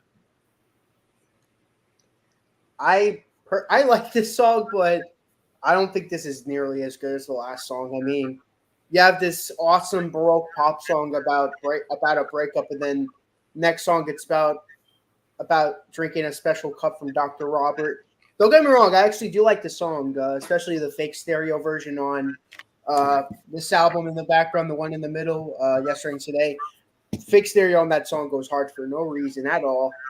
But again, this is probably, I mean, I'm going to give a top 10 for this album because doing a top 5 for this album doesn't give this album enough justice. But yeah, sadly, this didn't make my top 5. I'm not 5. This didn't make my top 10. So this is the song that immortalizes the Beatles' introduction to LSD when their dentists had slipped some in their tea when they didn't know it. Yep. It's Dr. Robert. I used to hate this song. I don't know why. It used to be my least favorite on the album, but like the more I listen to it, the more I'm like, no, it's a bop. And Nick Hardy said it. I don't know why, but the fake stereo version on Yesterday and Today, I don't know what it is about it. Like it's just the mono version, but like with some echo or something. But it makes the song a lot more groovy, I guess. Like you guys probably have no idea what we're talking about, but if you heard it, you know it. It's like there's some kind of weird echo effect that makes the song more upbeat and groovy. But yeah, Dr. Robert. You reminded me of Bruce Campbell in Evil Dead when you just said that. Groovy. Well, I was gonna do Austin Powers, but I decided to do that instead. I was like, groovy, baby, but I went with groovy instead. Or as Paul Simon would say, feeling groovy. Ba ba ba ba ba ba ba. Feeling groovy.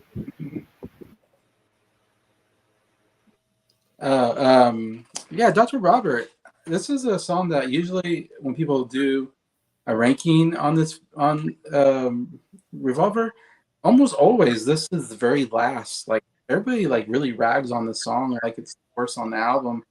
And I never understood it. I really like the song. I think it's really good. I think the guitar playing is again great. Like throughout this album, these rock songs, the guitar playing is just phenomenal. And I think this has a really good guitar playing as well. And yeah, like Ryan said, yeah, it's a fun song. It moves really well throughout. My favorite part though is that chorus.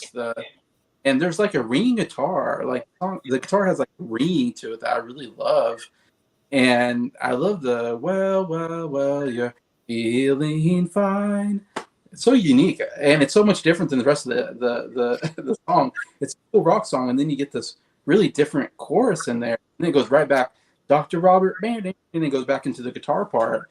So I love how it does. It changes from the chorus, kind of changes the style of the song, and then goes right back into the main part. So yeah, I think it's really good. All right. So people think this is the worst song on the album?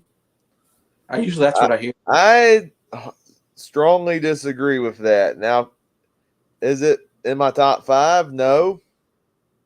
Still really good. I like the psychedelic nature of it. It's got a good little earworm to Dr. Robert. Dr. Robert.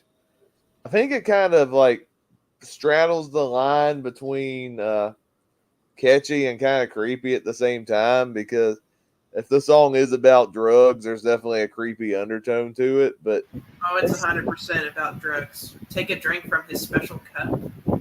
He'll Make You a New and Better Man. It's 100% about drugs. It's Yeah. the Beatles in the 60s, Jacob. What do you think? Well, that makes the song creepy, man, especially if they don't know they're being drugged. Oh yeah, terrible. Yeah, it's pretty bad, but Yeah. still an earworm though. I think I can say this is in my top 10, but it's not in my top 5. But then we follow that up with George Harrison's last Beatles song on this album, I Want to Tell You. So this is the one that I was referring to that blends in with For No One for me. These two feel very samey to me, and like it's a good song, don't get me wrong, but this definitely feels very bottom tier. But that again, that's just me. Let's just see how well this one goes over, shall we? I mean, this song made my top 5, but I don't feel as heartbroken because this isn't like a song that I'd say Taxman and For No One are like the two like real heavy hitters. If you would have came right off jump and said Taxman was the worst song on the album, I would have probably I probably would have just left the stream. Probably, I would have been like, nope. Neil Young. I'm like, this is the recurring joke where I said this CD guy doesn't know what he's talking about with Briar. I probably would have been like, this movie guy doesn't know what he's talking about. Okay, I don't feel as bad. This guy. Okay, in all seriousness, now I will say I love this song a lot. This is a top 5, but I don't feel as bad though. I do like the slow fade into the song. I think it's pretty cool with the. I don't know why, but I'm a sucker for fade ins for songs. Like when the song doesn't just start right away, it slowly fades in. They did it perfectly with 8 Days a Week, and they did it perfectly for this song. I like the way George sings it. I want to tell you. Actually, most of the time, in the early days, I thought his British sounding voice kind of annoyed me, but for this song, it was perfect. I really like the song. Great George Harrison song. It's my second favorite George Harrison song on this album. Taxman is obviously my favorite one by him, but I like the piano on this song. Ringo's drumming is really good on there. I was talking about the piano just a second ago. Some interesting chord choices on this song. Lyrically, it's about wanting to tell someone how you feel about them, but not being sure what they're going to say if you do, and maybe prolonging telling them this because, like, you don't know if it's the right time.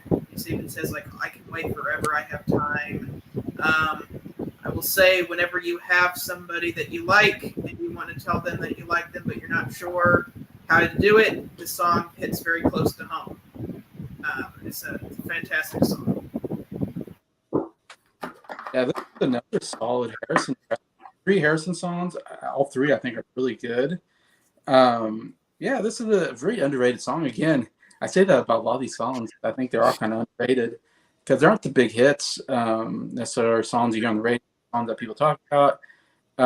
Yet it's still really good. I still think the guitars sound great here. George sounds great. Instrumentation, all that is it's fantastic. It's catchy. Yeah, just love the I want to tell you. Sounds great. And then the I've got time, whatever they do that whole thing at the end or somewhere in there, sounds great too. But yeah, it's like not towards the top, but it's still really good. All right, so I think George Harrison is 3 for 3 on this. I like the other 2 better. Still a really good song. Very catchy. I also got to highlight the piano playing on this. I looked up who did the piano. It was actually Paul who did it. Okay. And it's like he was doing a jam session on the keyboard on this song. He was like having a ball on this thing. I think that's more the MVP of this song, more so than George Harrison and the lyrics. I think this song is more memorable than For No One. It's not in my top 10, or it's not in my top 5, but it's still another great song on this album. And I'm sorry, Nick, about the For No One bashing. I still think it's a decent song. I'm curious what we think about the next one. That is Gotta Get You Into My Life. This one just missed the top 5 for me. I really enjoyed this song quite a bit. It's another fast-paced one, but I love how the song like ebbs and flows and it swells and the "Gotta Get You Into My Life." Like I love that part. So yeah, not gonna make the top 5, but it's like number 6. Okay, so this is another song I'm not as into on the album, in my opinion. Just for the fact that I think musically, I think whoever's doing the horns on it, whoever George Martin hired for the horns, I think they were extremely lacking because I what Paul McCartney was trying to do was he was trying to do like a James Brown, Little Richard type song where he's trying to get really soulful and he's trying to get a swing out of it, but whoever was doing the music did a horrible job at emulating what McCartney wanted to do. This is like one of the few times where I feel like George Martin kind of messed up in the producing side of things. I'm not going to give him crap work because everyone makes a mistake. I mean, for crying out loud, I saw the first Chiefs game and Mahomes threw a turnover. So everyone makes mistakes. Even the talented people make mistakes. So I'm not as into this song, to be honest, but I do love Paul's voice. I think his voice really rocks out. I think I've listened to a only vocals version of this song, and if they would have had like the Wrecking Crew or the musicians from Motown, I feel like this would be like one of my favorite songs if they were doing that. I love this song. That's why it's on my name. Not just because Scott is a good pun for this song. Scott to get you into my life. I love the horns on there. I know Nick said they were kind of lacking, but I still love the horns on here. I like the feel of this song, kind of like the big band swing kind of thing. I love his vocals in the chorus. Got to get you into my life. I was alone. I took a ride. I didn't know what I would find there. I love that. And then I love how the guitar riff in the section right before it gets to the breakdown is just Paperback Writer but slowed down. You get to the guitar riff and it's just like bow ba down down ba down bow ba down bow ba down down ba down down ba down. Like that's Paperback Writer. That's I don't know if that was intentional or not, or if George just thought like he came up with the same guitar riff twice. But I like that they throw the Paperback Writer riff in there, and I like the end where it fades out real slow and like you can kind of hear him just keep like doing these vocal ad libs where he's just like every single day of my life, I see you and I tell you I need you every single day of my life. And then the horns hit the high notes. Yeah, you can tell I like this song. It's fun and it's got a great vocal performance from McCartney. Well, I'm afraid this might be my hot take on the album is that this is my least favorite song on the album. It's a fine song. It's just, I don't know, compared to the other ones, it's just towards bottom for me. In fact, every time I hear this album, I forget the song is even on it until it gets to it. I'm like, oh yeah, this song is on it. I forgot. I don't know why. I always like, oh yeah, this one, in my opinion, and I'll see what Nick thinks about this. If I was in charge, I would take Good Day Sunshine and Got to Get You Into My Life off this album, put in Paperback Writer and Rain. And to me, that would have been like the perfect choice. Yes. Yes, that's perfect. That is perfect. That's my perfect Revolver as well. I'm glad we're on the same page on that, actually. I think me and Nick are on the same page on that. I don't know why. I would take those two songs off, put them on Sgt. Pepper. I think I don't know. To me, I like. Leave Sgt. Pepper alone. It's perfect as it. Well, no, Strawberry Fields and Pennyland. That's what needs to be on Sgt. Well, yeah, those should have been added to Sgt. Pepper's for sure. Yeah, 100%. Anyways, but to say I agree, the horns are great. Paul, great singing. I mean, when he belts it out, he's really good. Yeah, they got to get you into my life. Like, yeah, he does a great job there. I don't know why. It's just not one that I'm super crazy about. All right. I do have this one in my bottom three. I like the song. I like the song. I love the horns on it. Paul sings great on it. I love the soulfulness of it. It's just when I first heard this song, it was not the Beatles. It was Earth, Wind, and Fire. And I love the Earth, Wind, and Fire version way more. Like the Earth, Me Wind, and too. Fire version. See, Nick, you said the Beatles version lacked energy. The Earth, Wind, and Fire version has a lot of energy. You With know, it being more, had more of a disco feel to it. And they really go all out on the horn section in that version. And I love it. it's because the horns actually had soul in it. Yeah. If Paul McCartney had that backing track, it would be one of my all-time favorite Beatles songs. But as you know what, Ray Davies trashed on Revolver. For the most part, I disagree with him, but this is the one time I actually agree with Ray Davies that I think that the British musicians just didn't have swing. They didn't have the energy. They just Earth, Wind, and Fire's version is way better. I Yeah, for that yeah. fact. I think this version's fine. Like I'll still listen to it. Like Paul sings great on it. That's the one reason why I still think it's a good song. But the Earth, Wind, and Fire version is 10 times better. Yeah, it's the opener to this Greatest Hits Volume 1 that we have. Oh, we got 3D movie cinema on the chat. Oh man, he always loves the troll Ryan Cam.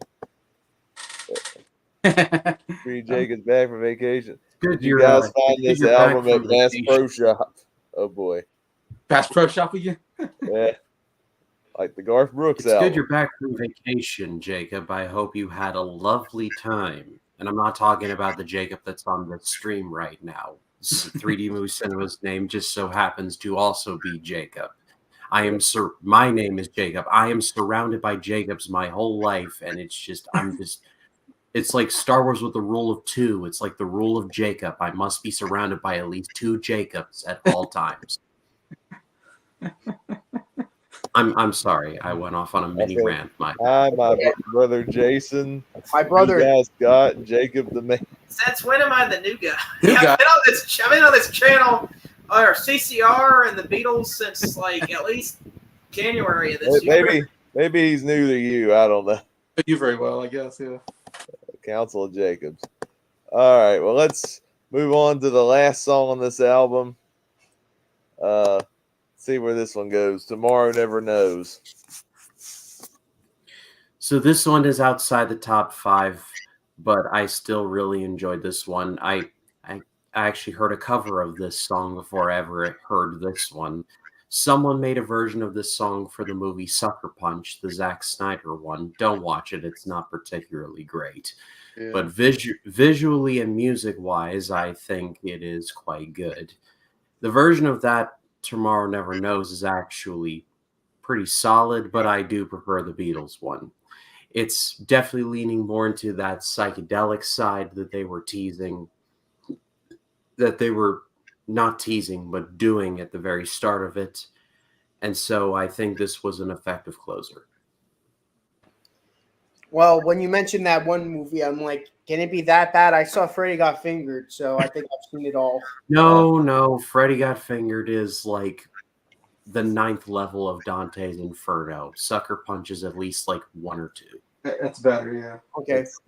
Now I have seen Sucker Punch, and it's a awful movie. That was one of the few movies where I felt sick to my stomach watching it because of the subject matter and how Zack Snyder handled it was in very poor taste. So literally the only thing that makes it halfway watchable, and I say halfway, is the music. Like Marilyn Manson did a cover of Sweet Dreams Are Made of This for this, which is actually quite good. There's a song called Seek and Destroy, which is very good. There's a cover of White Rabbit that I like. So the music is actually quite solid. Rest of the movie is garbage, but the music is actually very solid. Oh, yeah. Speaking of Freddy Got Fingered, before I give my thoughts on Tomorrow Never Knows, I went to the record store and I saw Roger Daltrey on the horse on that album cover, and I immediately thought of the awful movie. I'm like, no. Screw Dang this it. album. Screw that movie. I'm never unseeing the things I saw. I'm glad I didn't watch it. Yeah, Can't escape it, Nick. yeah. Tomorrow never It's like knows. Though. Candyman. It's Yeah. like Candyman. You say the movie's name 5 times and it just randomly appears. Yeah, or Beetlejuice. Okay. Beetlejuice. That's Street. Where is he? But back to the song though. This isn't okay. You know how I said how John Lennon sounded so different on "I'm Always Sleeping"? How crazy of a difference between the third song on Revolver is to the third song on "Please Please Me." Well, how the heck is this the same band that did "Twist and Shout"? The fact that this last song is the same, like 2 years ago, no, 3 years ago was the last song on "Twist and Shout" is mind blowing. This is really the same band that did "Twist and Shout"? No way. Yeah. That was the first time I ever heard that. I'm like, no way. This is the same band that did "Twist and Shout" and "I Want to Hold Your Hand." Like, John Lennon doesn't want to hold hands on this song. He wants to go all bonkers and stuff. And this song And doesn't hold back. It's all a downhill trip from here. Yeah. And you know what? I consider this. I mean, John Lennon his mind kind of goes downhill after this album because he just goes further and further into drugs, and Yoko Ono doesn't help either. So I consider this to be the downfall of John Lennon's mind for the 60s, which it's sad to hear about. He's spending all day in bed as a protest. It just turns into a whole series of things. Hey, if Strawberry Fields, Lucy in the Sky with Diamonds, across the universe, if those are downhill spirals, then I'm okay with that.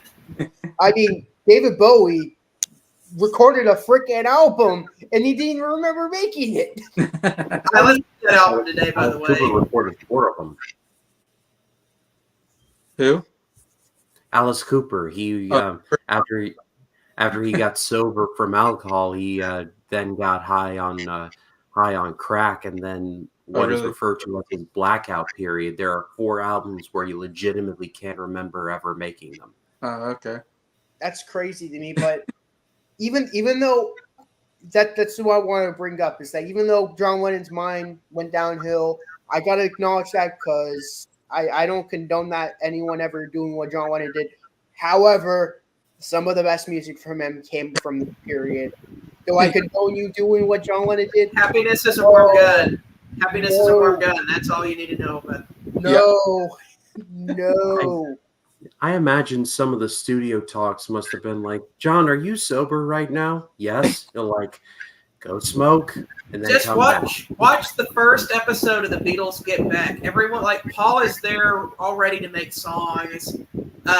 Ringo is there ready to drum. George has a little bit of an attitude because, like, he's not, Paul and John aren't listening to him. And then John is just, like, on another planet for the first episode. He clears up by the second episode when they switch studios. But the first episode, like, you can tell he is baked. Yeah. I think he comes in late every time too. Pretty much. Yeah, and he like wears the same clothes, and he makes the excuse that it's because he wants to have the continuity clothes for making the TV show. But all the other of them were wearing different stuff. Yeah. Having all of what I said, though, this is an awesome album closer. This goes to show that the Beatles are not your typical British invasion band and that they're capable of breaking boundaries. Okay. I have never heard a song like this, and I have never heard a song like this since I've heard this song. This is a 1 in a million kind of song where it's like, what did I just listen to? You got this drum loop from Ringo. It's like, he's kind of playing that over and over again. And then Paul McCartney's part of the song that he brought in is Paul McCartney was playing around with tape loops where he would record stuff and then he would like change the speed and just play them over and over again. So Paul McCartney laughed into a tape recorder, sped it up, and he's like, oh, that sounds like chirping birds. So that's what you hear when you hear that. That's Paul McCartney laughing sped up. or like the that's like Paul McCartney talking and being he sped it up. But then like you guys have all those weird sound effects, and then you got John Lennon like reading from some kind of Book of the Dead or whatever. And he's feeding his voice through like a rotary speaker, which usually is just used for organs. George would later run his guitar through the same kind of speaker. But that's kind of how you get that weird muffled sound on his voice in the second half of the song. We got more reverse guitar on here. And this was the very first song they recorded for this album. So that's how you know that they're wanting to change. This was the first song they recorded for this album. And apparently John wanted his voice to sound very different, so he sat upside down in a chair when he recorded his vocals. So he sang this whole song upside down, just to see how it would change the sound of his voice. If you look it up, you can find a picture of him upside down in a chair recording his vocals. I think he wanted to be like hung upside down from the roof, but they said, no, John, that's too much. And they just settled for sitting in a chair upside down. But yeah, crazy. Yeah, it's interesting. I give a lot of credit to like George Martin. I think it's Jeff Emmerich, who's the engineer, because the Beatles had to come up with all these weird ideas, and they had to make it happen. And wow, that's incredible that they were able to do this. And John had this idea that I think he was singing like from a mountain or something like that. He wanted this distant sound to it. I think one of the ideas was that they're going to hang him upside down and they're going to swing him as he sings. So he'd be singing as he goes, but then they decided that probably wouldn't be very practical. A John Pendulum? Yeah, a John Pendulum thing. That was an idea. I don't think they ever did it, or maybe I don't know if they ever tried that, but I think they realized that probably wouldn't work, something like that. But they got the really cool effect on his voice, though. They did make that happen, and yeah, how they got all those. I mean, man, my mind is so blown when I hear the song. Even today, when I hear it, I'm like Scott. I'm like, I've never heard anybody do anything like this before or after. Like, it's incredible. I feel like some people maybe will hate the song because it's so weird, and some people will love it because I'm part of I love it because it's so weird and different and unique. The Beatles never done anything like this. I don't know if anybody did anything like this, quite like this at this point. It was just kind of revolutionary, and like it was a bit ahead of its time kind of thing. I don't know. And you'll see, yeah, they kind of go in a weird way in the White Album, or love using this avant-garde presentation in the studio. I think it's an incredible closer. I love it as the closer because you get to this song and you're just like, what did I just hear? I remember the first time hearing it, and I was like, this is the Beatles? Like Nick said, this doesn't sound like the Beatles at all. Like, this is like a different band all of a sudden, which is kind of incredible. Incredible way to end the album. And in my opinion, the best opener closer in the Beatles album. This is the worst song on the album. Oh, wow. I did not care for this song. I know. I tried to give it a second chance. I didn't like it the first time. I still don't like it the second time, which is weird because I'm like, you talk about John Lennon going off the deep end and being involved in crafting some really weird Beatles songs, and we'll get to some of them later on. I think Lucy in the Sky with Diamonds is a cool song. Come Together is a great song. I am the Walrus. I Am the Walrus. I love that song. So I'm not saying I'm against like really weird, nonsensical Beatles songs. This one, though, I think it's the avant-gardeness of it. Hearing all these like really obnoxious noise effects while John Lennon is singing, it gave me Revolution 9 vibes.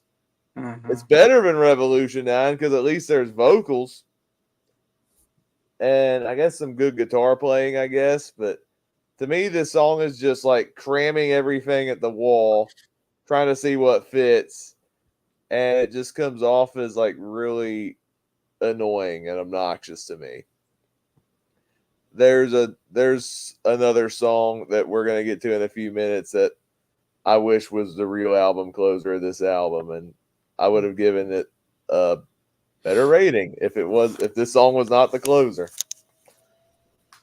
Is it better than Hats Off to Roy Harper? Yeah, it is better than Hats Off to Roy Harper. Okay, good. Take a small victory.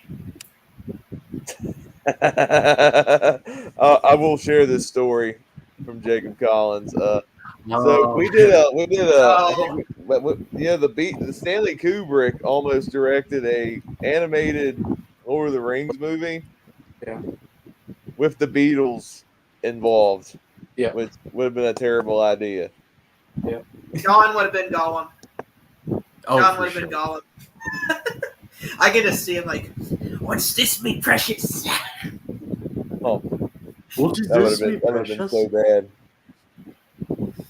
But let's get into the with all the Beatles reviews. We've been diving into some non-album singles that were released at the time that didn't make it on any of the studio Beatles albums. There were 2 released around this time, and I think the first one was a #1 hit because it's on the #1 album. That's Paperback Writer. Yeah, I love this song.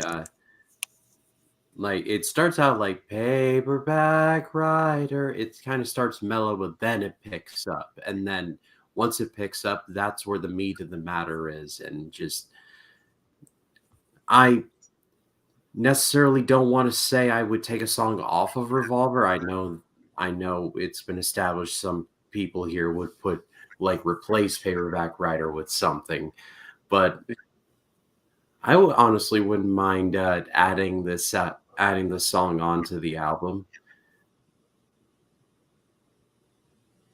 Just make it a longer album. Yeah, I mean, I don't think this album should be 16 songs long. the entire album is like a half an hour, so it's not that bad. I like 14 songs, but it has to warrant being 14 songs. And if Paperback Writer and Ring were on there, it would be like a top 10 favorite album of all time for me. Yeah, this song is pretty awesome because this is like so ahead of its time.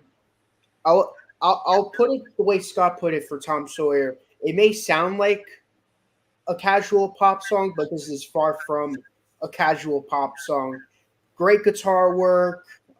There's just so much going for the song that the normal person wouldn't get from the song. Like people would just think, "Oh, it's a catchy pop song," but you'd be surprised with how technically proficient this song is. Like on a technical level, this is probably Paul McCartney's most experimental song so far. Okay, so first to answer who's Gandalf in the Beatles, George. But man, Paperback Writer. I love how it starts out with their voices and they do the harmonies. Paperback Writer, Paperback Writer. And the guitar just comes in. And then Ringo's drumming comes in. Man. Oh, it's just a rocking song, and I love the echo on their voice where it's like a paperback writer. And then it just goes right back to the acapella part. And then, like, when it gets to the end, when they're doing that falsetto stuff, paperback writer, paperback writer, paperback writer. It's just like a really rocking single for the Beatles. Really good. It's one you want to turn up really loud when you listen to it, just hits you. Another one that's kind of like this is like Revolution, which we'll get to eventually. But like songs that when you hear them, it's just like, man, turn that up. That's rocking. Yeah, this is another great rock song. Yeah, one of my favorite. Me and Nick have been doing top 10 songs of the years, and this was in my top 10. I don't know if Nick had this in his top 10. Oh, I had this in my top 10, the A side and the B side. I really love the single. Yeah. So yeah, this is me and Nick. Yeah, we praised this song on our top 10 songs. We both thought it was one of the best songs in 1966. As far as hit songs, we only did like kind of the hit singles of that year. So it's not my favorite, like, off of like, necessarily. I mean, it's one of my favorite, but Anyways, yeah, I agree with everything you guys are saying. The best part is that paperback, right? Paperback, like that. Cool. That was such a cool idea. That really makes it unique and different. And they did play this live, and they struggled. It was hard. You would think this sounds kind of like a song they could play live, but it was hard. Like it doesn't sound real great either live. Uh, Doing that whole paperback, right? That was kind of hard to do in the live setting, and they kind of did struggle with it. They did try it, I think maybe in Japan when they were in the Budokan. I want to say they did this song maybe. Um, but yeah, the guitar is great, and some of Paul's best his bass gets in there, do do do do do whatever how it gets in there. Paul's killing it on bass on here, and Ringo some of his best drumming. I mean, yeah, instrumentally, yeah, you can say this is one of their best songs. So it's interesting. Like I mentioned, I have the #1 album as well, like Ryan and Jason. And I think it's a great album, but I never thought much about Paperback Writer until this year when re-listening to the song again. I realized I really slept on this song. I think this song is absolutely awesome. I love the harmonies on it. Production wise, it's really cool. There's a really cool guitar riff. I love Ringo's drumming on it. It's got a really cool hook to it, being the paperback writer. This is one I think if this was on the album, it would have been in my top 5 because it's a fantastic Beatles song. Great hit song. And I can see why this was a #1 hit because it's such an earworm too. And then we follow that up. I think this was either released as its own single or it was the B-side, the Paperback Writer. I think it was the B-side. And our last song that we're talking about is Rain. So this one, I'm kind of glad got left off the album. It's got a good beat, and it's fast-paced, and I like that. But parts of it, I just could not hear a blessed thing they were saying. I felt like the word... Yes, like the words felt almost slurred to me.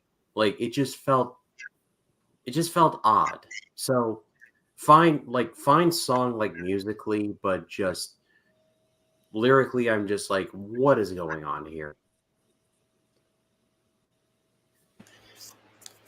Again, I'm gonna have to strongly disagree with you, Ryan. I freaking love this song. Take out "Got to Get You Into My Life," and this would be an awesome song to have right before the madness that is Tomorrow Never Knows. I love. It's like when the rain comes. When the rain comes, shine, rain. I don't mind. Yeah, this is for a B side or a double. I mean, I consider this to be a double A side because I had this in my hit portion of my top hits of '66, and I actually like this better than Paperback Writer slightly. I mean, don't get me wrong; both songs made my top 10 of '66, so I'm not putting down Paperback Writer. I think both are masterpieces, but I think I just slightly prefer this one. Well, the bass line on the song's amazing, and I think the drumming from Ringo was top notch.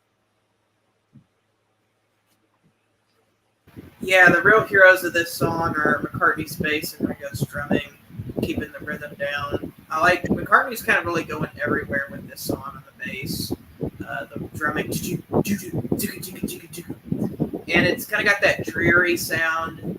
I think they slowed it down too. Like they recorded the song and then slowed it down to make it sound more dreary, to kind of go with the theme of the rain.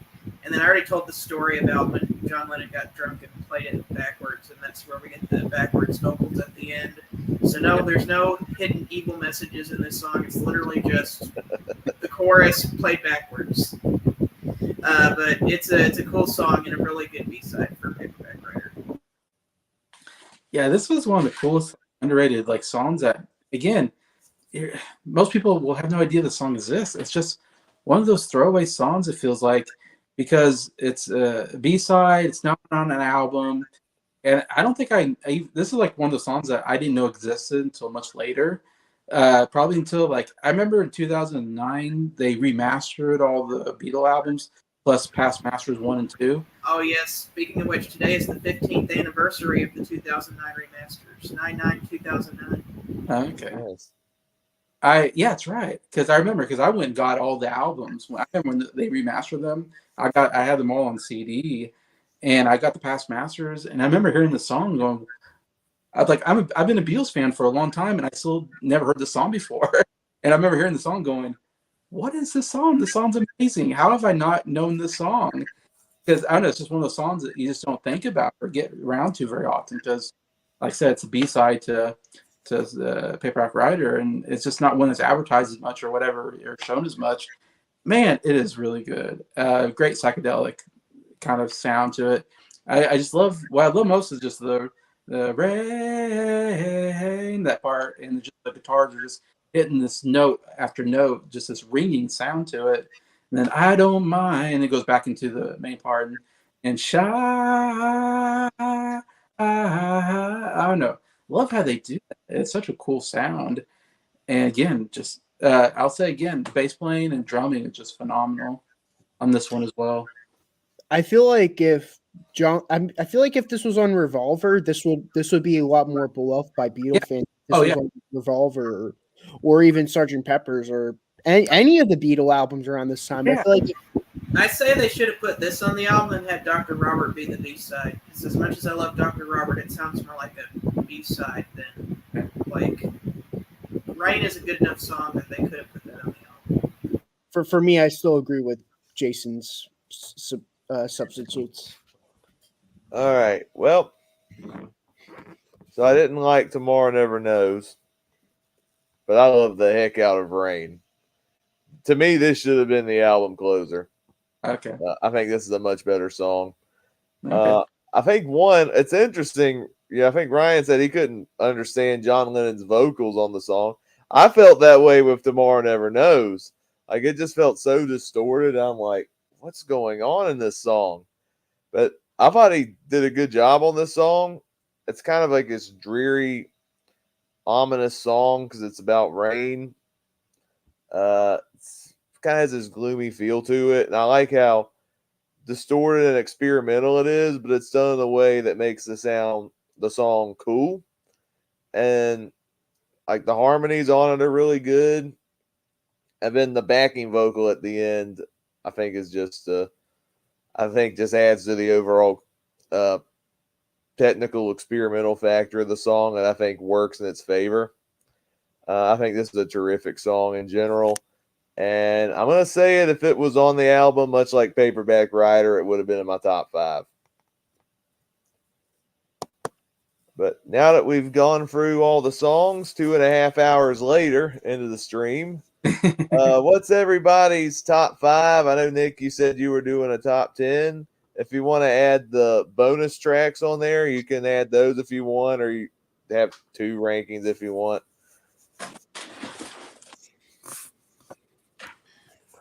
So if I'm up first, then I'll give my 5. So for my number 5, it is Here, There, and Everywhere. Number 4, Good Day, Sunshine. Number 3, Yellow Submarine. 2, Taxman. 1, Eleanor Rigby. You redeemed yourself by putting Taxman number 2. As Pete Townsend would say, you are forgiven. I may have lost my mind, but not by much. Okay. I mean, it's crazy. This video is longer than the record collection video I had earlier today. It was like a little over 10 hours. I mean, 2 hours. Now it's like 2.5 hours. My number 10 is going to be Love You Too. My number 9 is going to be Eleanor Rigby. I would love this to be higher, but there's just so much great songs on this album. Number 8, Tomorrow Never Knows. Number 7, And Your Birkin Sing. This song I really wanted to be my top 5 so bad just to give it representation, but that's why I made a top 10 just to represent it. Number 6, Here, There, and Everywhere. So tragic. I really wanted this to be my top 5, but sadly didn't. Number 5, I Want to Tell You. Number 4, I'm Only Sleeping. Number 3, She Said He said, number 2 for No One. Nothing more else to say. This is a masterpiece. And number 1 has to be Taxman for me. I'm actually going to start from number 5 and work my way up to number 1 because I have my top 5 solidified for this album. Number 5 is And Your Bird Can Sing. Number 4, For No One. Number 3, Got to Get You Into My Life. Number 2, Taxman. And number 1, Eleanor Rigby. Well, I'm gonna say there's 3. I guess I'll give 3 honorable mentions. There's 3 songs that I absolutely love. I really wanted to get in my top 5, but man, this was a hard top 5 to do. There's so many amazing songs on here for me.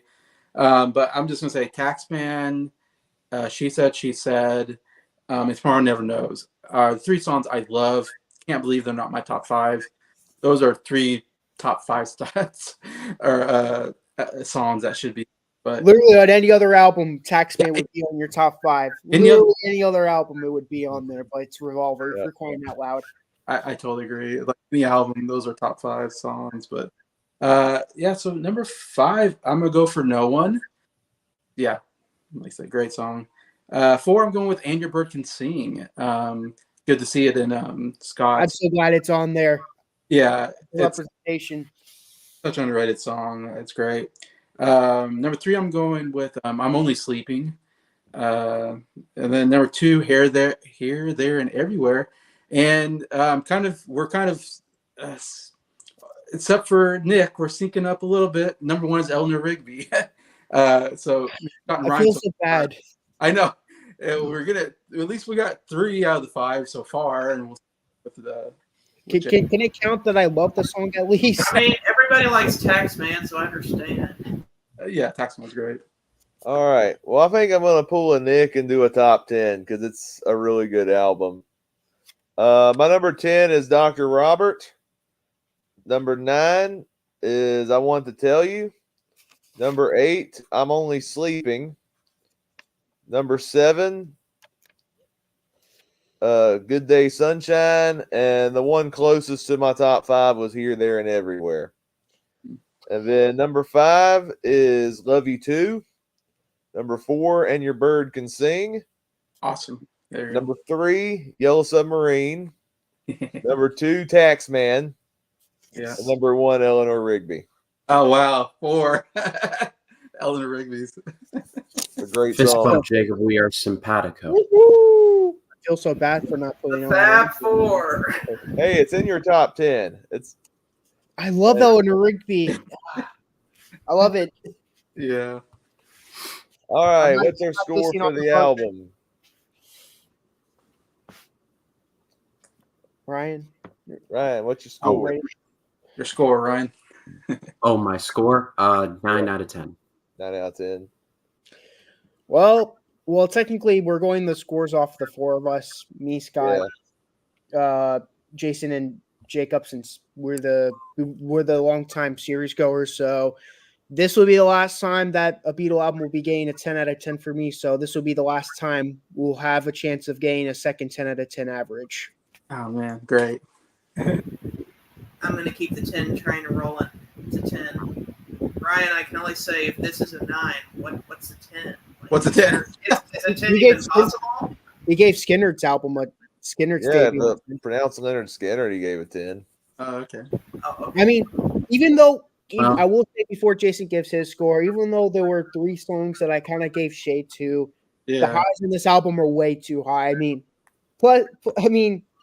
I remember when I was doing the tier ranking for Queen, Jason gave it like a 9.5, but then I was listing all the great songs in News of the World, and he's like, you know what? That's a 10. There's just too many great songs. That's how I feel about this album. Like, I can't give an album with For No One and Taxman not a 10. I mean, Revolution freaking 9 would have to be on this album for me to bump the score.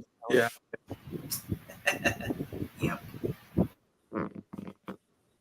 I didn't know if Ryan was going to say anything. Or Oh, no, I think Scott, you already gave your score, right? I didn't want to interrupt Ryan. I thought he had a thought, but he doesn't. 10. No. I don't. I'm sure I know what Jason's giving it. Well, obviously, it's the biggest 10 that you can give a 10 out of 10. It's just amazing. Yeah. Well, I hate to break the streak. I'm going 9. Oh man. Yeah, the only reason is Tomorrow Never Knows. I don't like that song, Uh, but the rest of At the songs least- are amazing. The rest of the songs are amazing. At least it wasn't like Hats Off to Roy Harper that you said was so bad that it brought it down to 2 points. No, it's not. It's not Roy Harper bad, but Well, I will say this, even though I did this in the comment section, I bumped my score up for Rubber Soul, so at least we have one Beatle album that has a 10 yeah. average. Then with the I will say though, with the average, I just did it. It's 9.75, which for the 4 that we've done since the beginning, it's the second highest rated Beatles album on average behind Rubber Soul. really? Oh yeah, because it's So, gosh, me and Scott, we're like on sync with these 10s, and Well, we're the big Beatles guys here, so Jacob and Nick are trading 10. yeah, I know. It's like Yeah, I'm not where's not the giving- perfect score? I'm sorry, I can't give Sgt. Pepper's a 10. I really can't give the White Album a 10. yeah. They're, I to me, their albums just don't feel I was right. gonna I- say, I've heard- what about I've heard- Magical Mystery? I will Tour? say I have heard Abbey Road before, and I can already tell you that album's getting a 10 for me. That's an Not for me amazing though. album. I can't I give love that Abbey to Road. I don't think Nick likes Mean Mr. Mustard. Oh, no, I love this Sun King. Mean Mr. No, Mustard. sorry, it's Sun King. Sun King. Sun That's the one King, I'm and I think Maxwell Silverhammer doesn't belong anywhere near that album. But we'll dive into that when we get there. Thank you all for tuning in to this extended album review, talking about one of the great Beatles albums. Thank you all for tuning into the live chat. If you're watching the replay, share in the comments below what you guys thought of this album. Next time in our Beatles review series, we'll be covering another one of the most beloved Beatles albums, Sgt. Pepper's Lonely Hearts Club Band. I'm excited to dive into that album. Any final thoughts before we end the stream? Great album. We hope you have enjoyed the show. Hey, your taxman. It's not tax season, luckily, but We need to find a Oh, yellow well, when it- submarine so we can live in it. yeah. It's all in the mind. We It's all in the mind, you know. live in a yellow submarine. Yes, Ryan is joining again on Beatles going forward. Okay. All right. Well, thank you all for tuning in. Yeah, you guys have a good night.